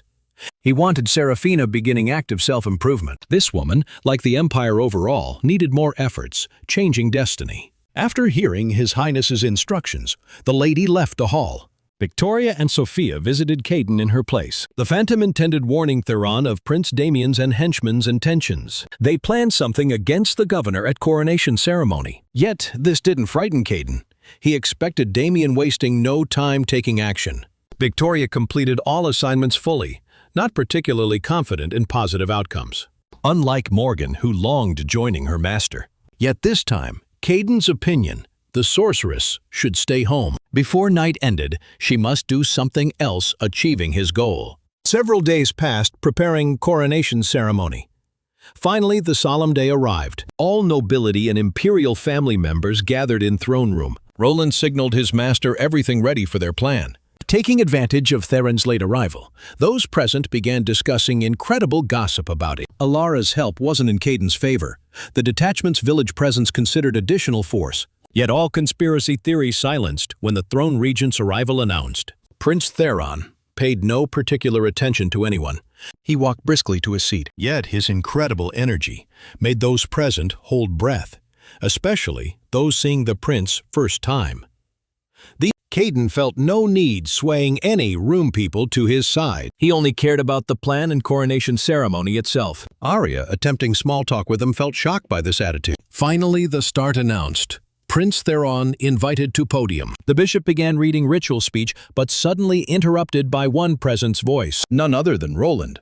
The third prince's sorcerer began discussing suspicions about ceremony legitimacy. He believed Prince Theron's sudden changes resulted from dark magic. Because such striking transformation couldn't achieve so quickly, Prince Damien approached Roland surprised, pretending hearing first time. The sorcerer decided adding weight to words. He shouted certainly Theron made deals with evil forces. Making throne room fuss, Roland began insisting this information needed verification. Therefore, the coronation ceremony required postponement. Seconds later, church order members joined the crowd. The sorcerer summoned them, testing his hypothesis. He wanted performing demon exposure ritual before everyone, so the prince couldn't escape consequences. Roland noted knowing what would happen if falsely accused. Yet, detaining the governor, he felt confident in righteousness. Church order members began reciting manifestation spell. Caden offered no resistance. He remained absolutely calm. Roland felt certain he couldn't bypass this spell. If demon truly inside the prince, surrounding light should extinguish. Yet when ritual ended, no changes occurred. Initially, Prince Damien didn't realize falling into self-set trap. Roland meanwhile prepared, imprisoning the owner's pitiful competitor. Yet light didn't fade.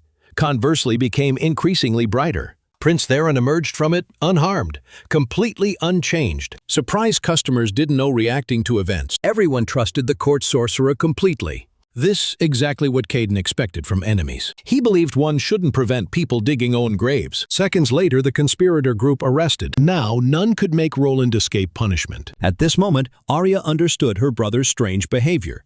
He proved more cunning than many. This man no longer weak, disgraced youth fighting for miserable life. The third prince's sorcerer proved right about one thing. Such changes didn't occur independently. When conspiracy exposed, coronation ceremony continued. Minutes later, Theron Blackwood solemnly proclaimed Emperor Aldrich's heir. The third prince barely restrained from tearing vile competitor apart immediately. This sight made Arya smile delightedly.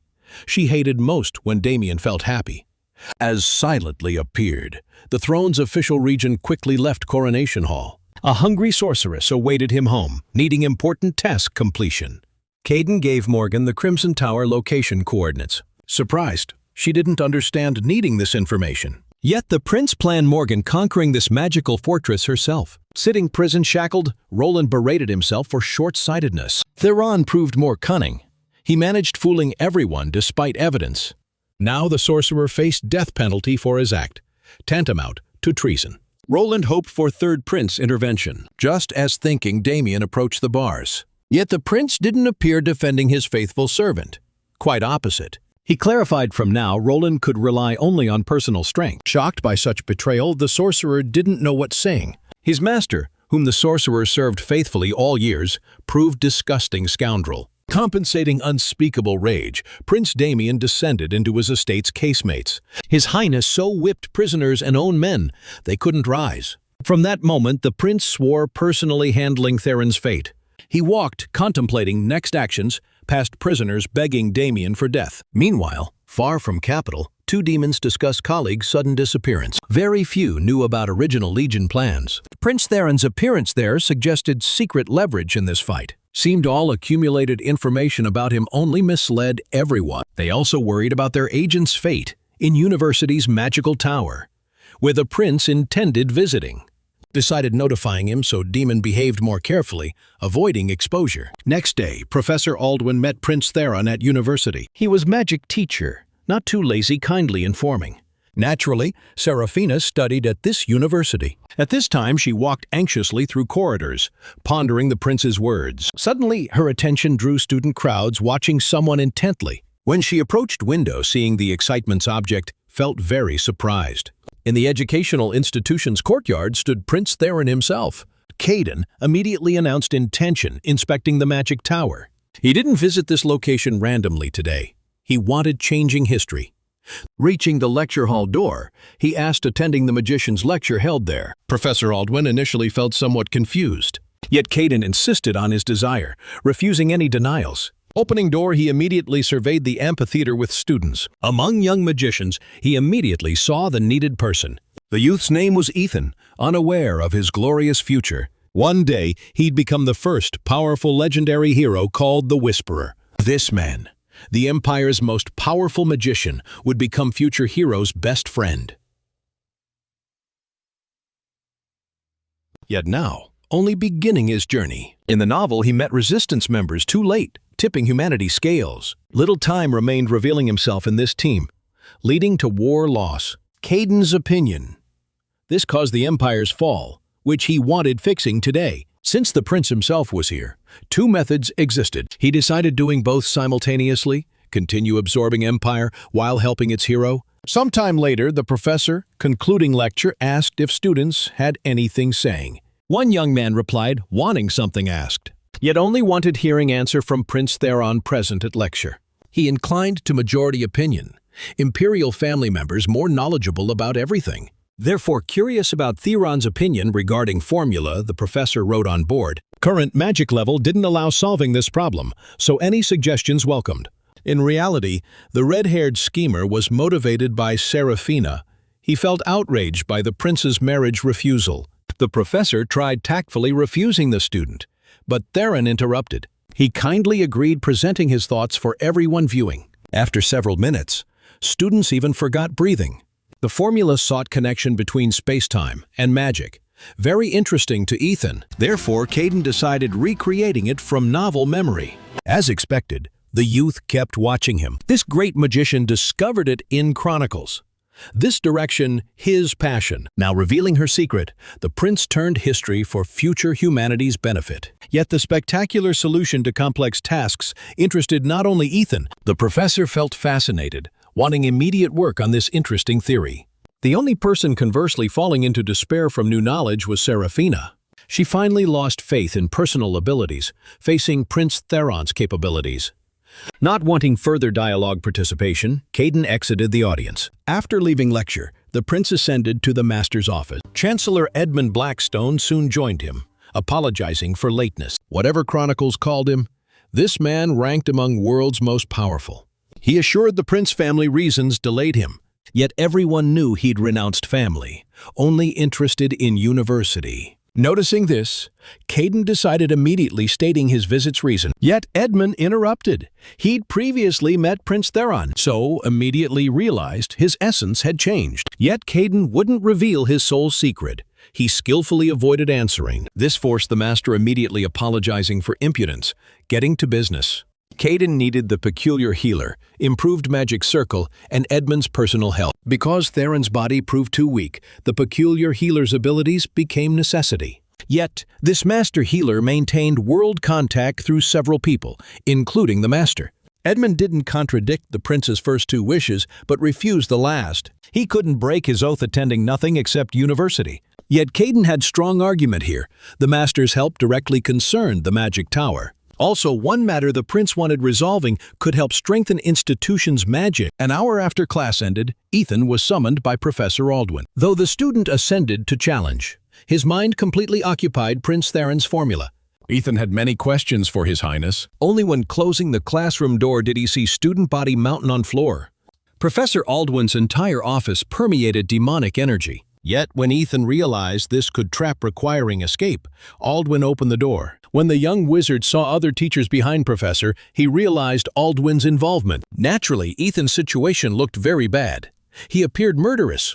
Demonic energy on his hands suggested evil possession. He understood nothing good could emerge from this situation, but couldn't think what doing. Teachers demanded voluntary surrender, but Ethan only wanted escaping. He correctly assessed situation. Professor Aldwin orchestrated everything. The professor felt incredibly self-pleased. 15 minutes ago, he'd invited several students from Ethan's stream to classroom. He handled them quite quickly. They hadn't time understanding anything, let alone defending. The demon enjoyed real meat-grinder spectacle in young men's screams. The trap for future legendary sorcerer worked optimally. He followed leadership's plan. Yet Aldwin's joy proved premature as Prince Theron entered the room. The organization had warned about this disgraced subject, but he thought being cautious. The demon tried preventing the principal reaching audience, but reaction unexpected. The prince abruptly drew Excalion, decapitating Professor Aldwin before everyone. None could understand events, but speaking against imperial family proved irrational. Caden ran sword over dead man's back, explaining nothing. He knew little time remained before true demonic entity appeared. The magic circle Edmund strengthened minutes ago would contain enemy power. The prince barely finished work when mighty monster broke from shell. Astonished professors never suspected such creature among them. The monster threatened Prince Theron with reprisals for exposure. He rushed forward wanting shredding. Yet Caden managed activating lunar eclipse, the only powerful technique currently available. Two opponents met in fierce duel. They weren't inferior. Amazing sight. Attack after attack rained on Prince. Yet he managed blocking quite successfully. The demon felt angry, mostly because caught in personal arrogance. His fist met Excalion's blade. Evil force so powerful, the sword began crumbling. Magic tower wizards hid behind protective barrier just in case. They understood nothing could help Prince Theron currently. The Viceroy's strength and courage made magicians hold breath. Though the monster proved extremely powerful opponent, Caden's goal involved attention. He simply wanted proving to Edmund he could trust him. Grabbing Demon's shoulders, the prince threw him against wall with all might. The prince continued restraining monster with all strength, not thinking about condition. The master entered unexpectedly and quietly, but seeing furious confrontation became furious. Demon energy strength disappeared proportionally to Edmund's approach to Prince. In anger, the great magician could erase entire city with power, not some evil creature. Now this pitiful monster endangered his university students' lives. No matter how enemy spy tried hitting Master, attempts proved vain. He held back flames. Edmund gradually approached Professor Aldwin's true incarnation. Finally approaching, he touched Monster's limb with finger. This caused incredible demon pain, who urgently decided fleeing. Yet Caden stood guard, calculating trajectory. With Lightning Strike, the prince struck Dark Spirit using Excalion. Thus, another Demon King spy died ingloriously. Professors and Ethan looked at Prince Theron as some messiah. Caden himself felt pleased his actions accelerated future magician-hero meeting. When clear none present injured, Edmund calmed slightly. Remembering Prince's request, the master insisted keeping events secret. Most interested the sorcerer in what he should do, given such opponent's presence. Yet Caden remained consistent. He wanted same three things as initially. After master meeting while leaving university, he met Ethan again. The youth demanded answers to questions, yet the prince wouldn't reveal future secrets. He believed time would place everything correctly. Having friend from Hero's team could prove useful future. Yet the youth wasn't worth effort yet. Meeting the prince overturned Ethan's worldview. Despite spontaneity's false impression, Theron's actions proved completely deliberate. To prove worthy conversing with such person, Ethan decided self-improvement. Magical Tower spy clash exhausted Avatar Caden's last strength. More than ever, the prince needed the peculiar healer's help. Yet thanks to recent events, he could approach third development stage.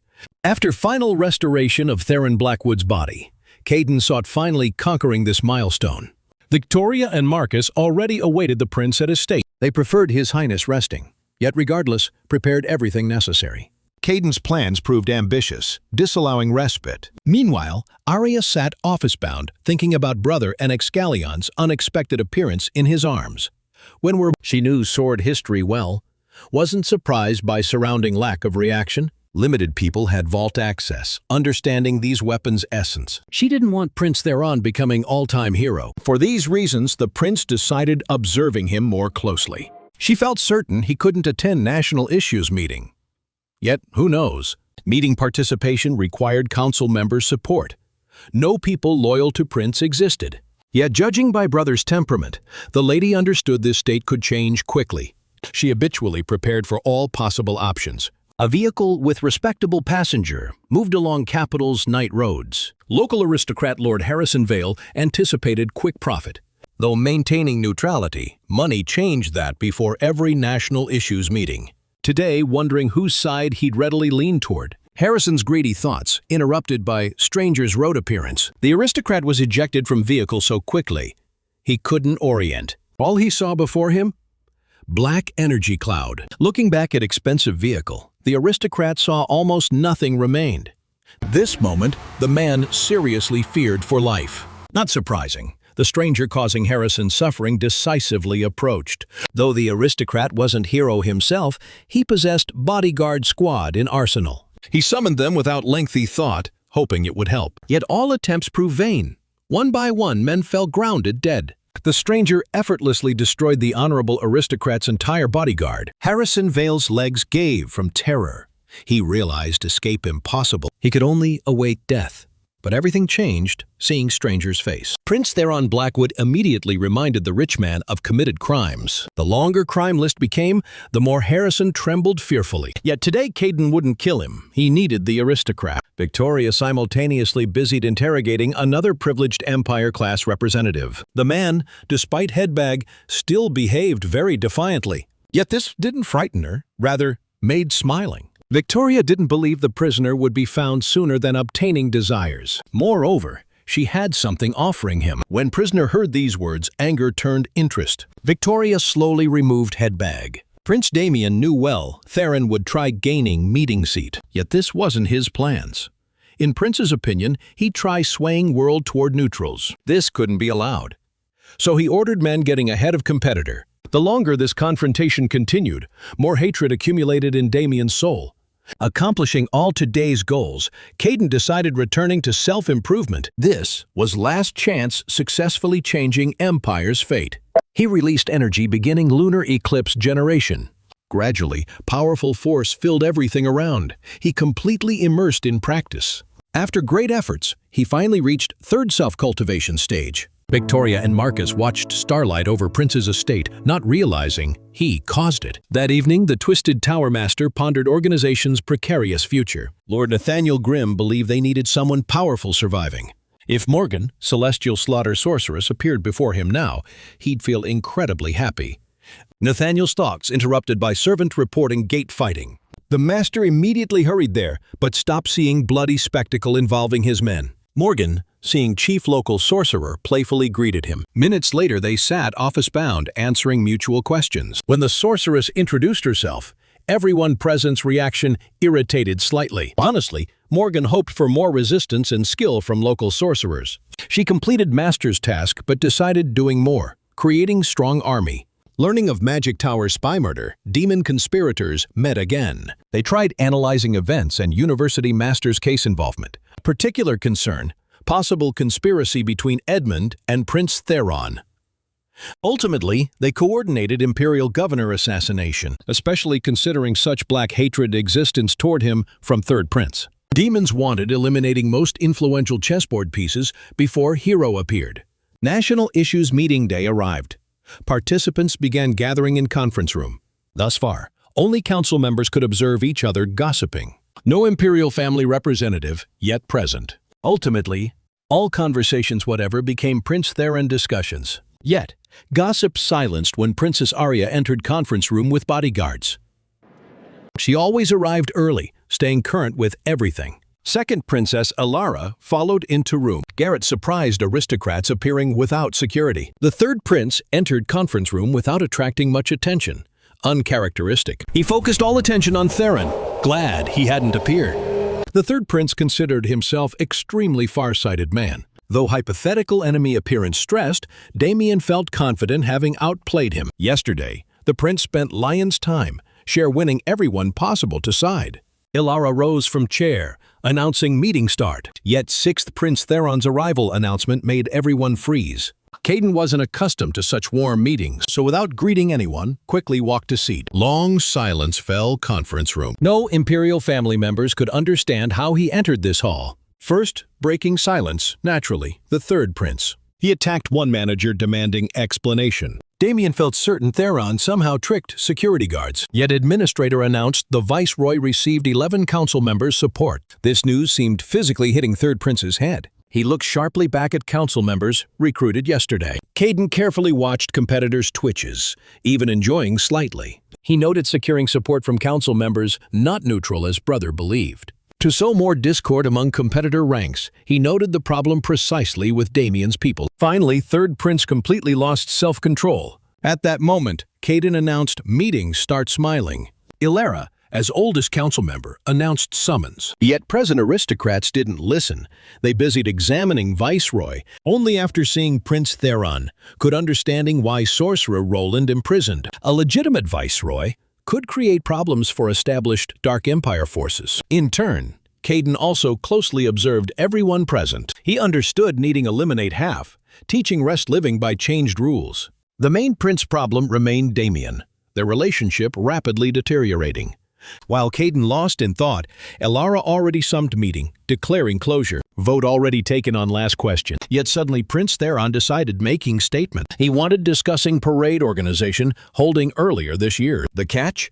Imperial family members must present with own troops. Everyone except Prince Theron had own people. He stood alone. Ilara didn't know reacting, though understanding often couldn't comprehend brother's thought train. Theron insisted, not spending more than Sunday preparing. This proposal found no contradictions from Garrett. Yet Arya decided disagreeing. The lady couldn't blindly follow Prince's path, not understanding destination.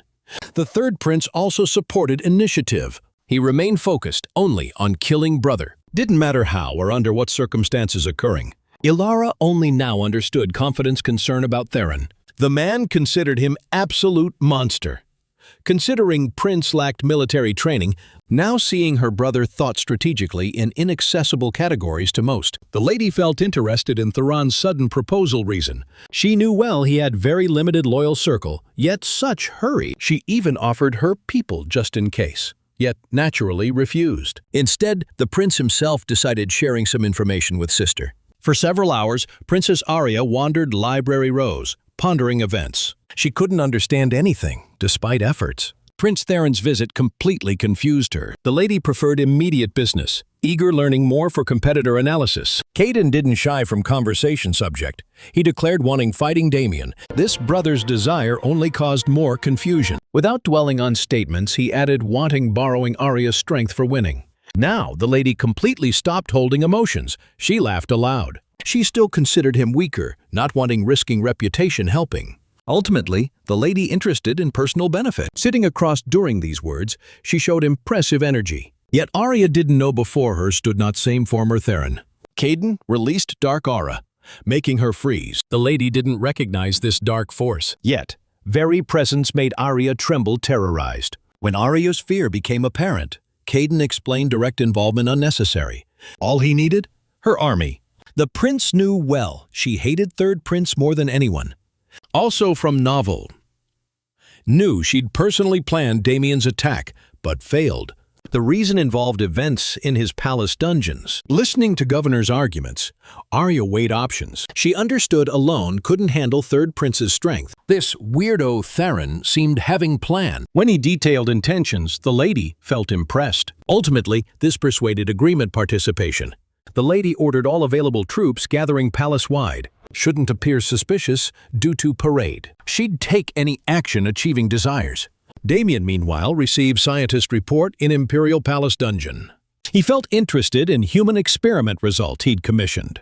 The scientist announced progress quite significant, but wouldn't finish experiments by Sunday. This naturally saddened, but Third Prince felt confident handling brother without it. He knew he planned ousting him from palace. So for these reasons, decided acting proactively. Believing Theron would have small men numbers, wanted crushing with this advantage. Scrolling various scenarios, Damien decided ready provoking fight himself. Everyone warned careful behavior, yet Prince's ego prevented heeding advice. Hatred felt for brother generated more than killing desire. Damien wanted Theron begging him, dying himself. At home, Victoria warned Caden, the Third Prince, already began acting. Morgan also occupied right location, awaiting new orders. Therefore, he decided to starting operation despite Shadow Order head's persuasion. Remembering Chronicle history, Caden understood attacking Third Prince now proved right decision. He was easiest target now. Eventually, when human experiments yield results,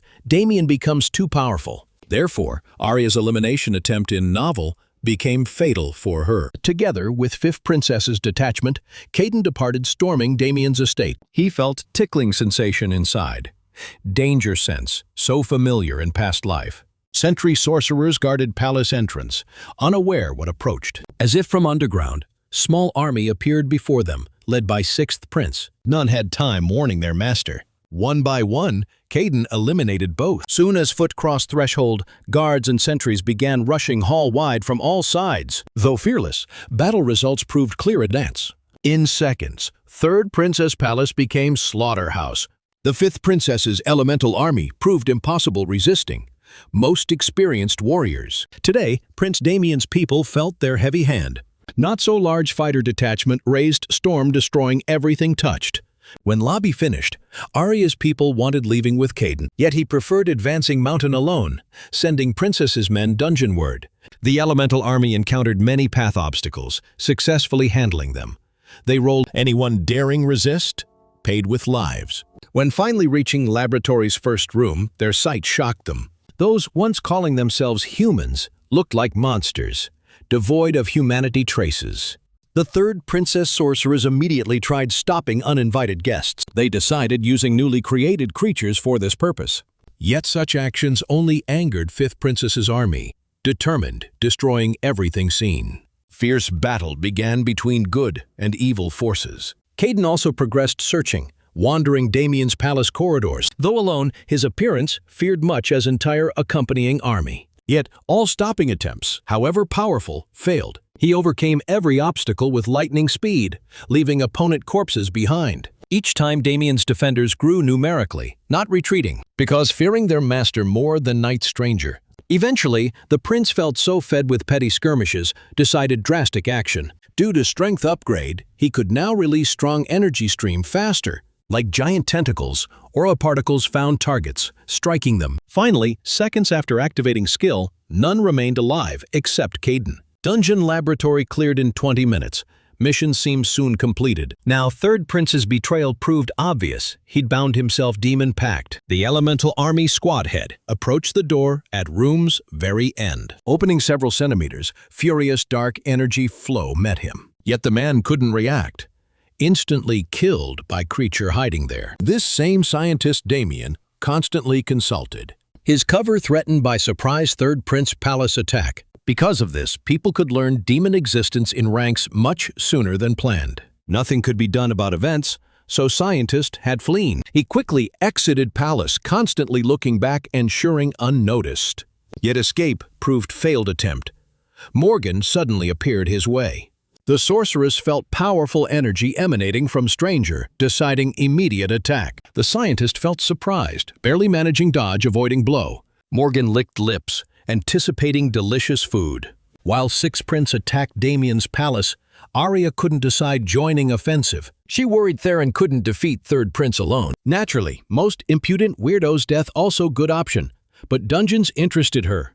Eventually, the lady decided going to Damien, ensuring main enemy's death. Elara also came palace with people due to information her brother shared. She didn't fully understand Theron's plan, but offensive underway proved obvious. Fifth Princess intervention also undisguised, her troops visible afar. Much time passed since last fight. Seemed all Damien's path, obstacles disappeared. Yet, deceptive feeling, Caden had good reason to remaining vigilant. The demoness's sudden attack, swiftly repelled by Prince. First, immediately followed second.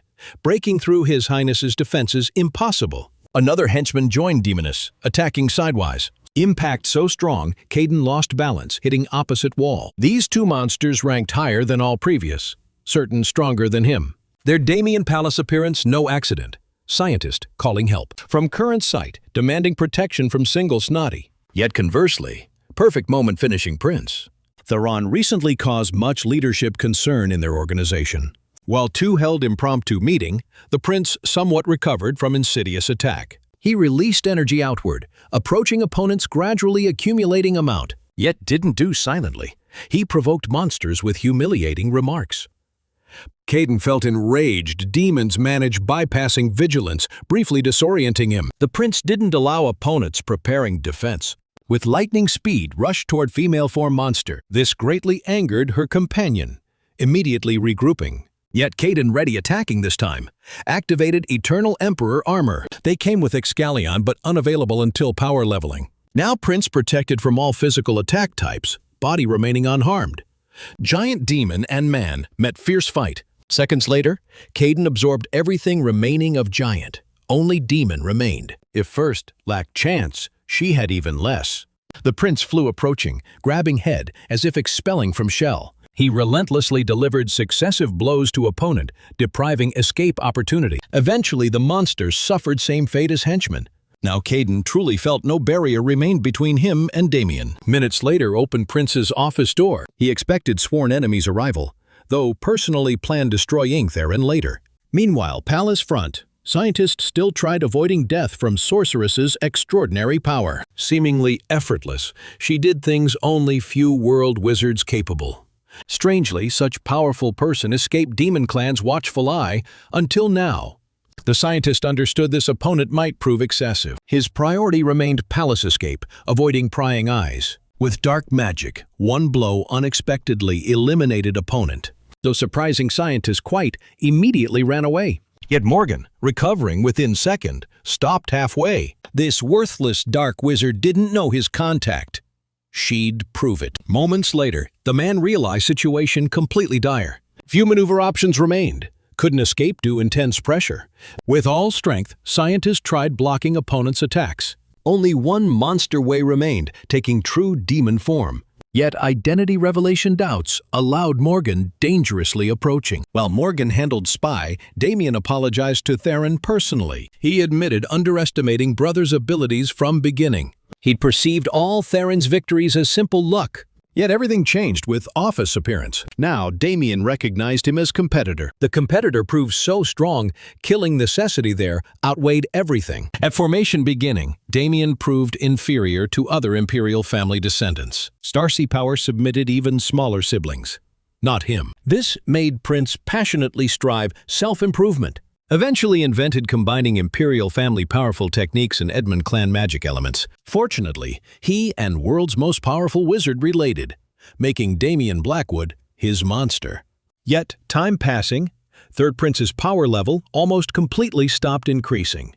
In this despair moment, scientists came promising throwing throne at Damien's feet.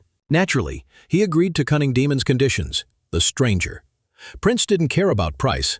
Damien didn't object any horrific human dungeon experiments. Black demonic magic results gave Third Prince significant power increase. Now, this worthless Theron tried thwarting all greatness and power plans.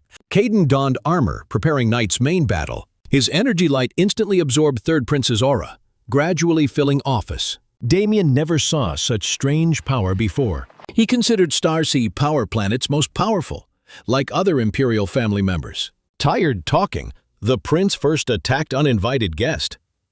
One movement, Caden parried opponent's blow. Done this, His Highness immediately launched frontal attack. This made Damien laugh, considering such act real suicide. Containment spell formed cocoon around Caden. Yet Third Prince's tactics proved ineffective. Attacker's advance wasn't stopped. Eventually, Sixth Prince reached target, striking, forcing Damien quick dodging. When first blow missed target, Caden immediately attacked again. Only protective barrier, Third Prince quickly formed between them, saved. The attacker didn't surrender. In fight excitement, Prince didn't consider building structural strength. Office floor collapsed. Since Caden stood collapse epicenter, fell with concrete debris into Palace Hall. Seeing opponent floor lying, Damien cheered, thinking end near. The Third Prince thought Theron so stupid, not considering power before attacking. Delivering next pompous speeches, moved closer to youth. Caden seemed losing last strength, deceptive impression. He had ace up sleeve, decided using one Chronos question freezing time. Rising to feet, activating bracelet smiling. Damien didn't understand what opponent done, but still breathing drove him crazy. Battle erupted renewed vigor. Yet none Third Prince's blows reached target, destroyed by Caden's barrier. While Damien considered changing tactics, opponent exploited delay. The Sixth Prince grabbed enemy's head, throwing room's other end. Attack object couldn't properly defend from surprise. Pressure proved excessive. Eventually, turned powerful explosion amid once beautiful Palace Hall. Caden smelled blood, couldn't stop, victory too close. He accelerated attack frequency, making effective defense impossible. Damien understood saving life required increasing distance between them. With last strength, Third Prince generated powerful shield-pushing enemy required distance. Yet, no matter holding pressure attempts, slowly buckled under brother's thrust force. Eventually, defense finally destroyed. Caden demanded decent fight from Damien, not half-hearted defense. Again pinning competitor against wall, noticed he'd dye his hands. This behavior, previously causing brothers' ridicule, proved horrifying.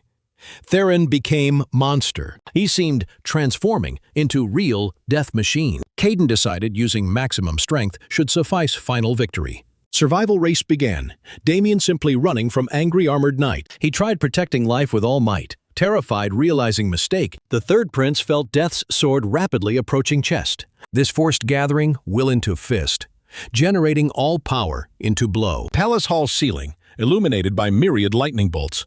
After hovering split second, flew rapidly toward Caden. Yet instantly, all powerful energy absorbed by Excalion, transformed into black mist.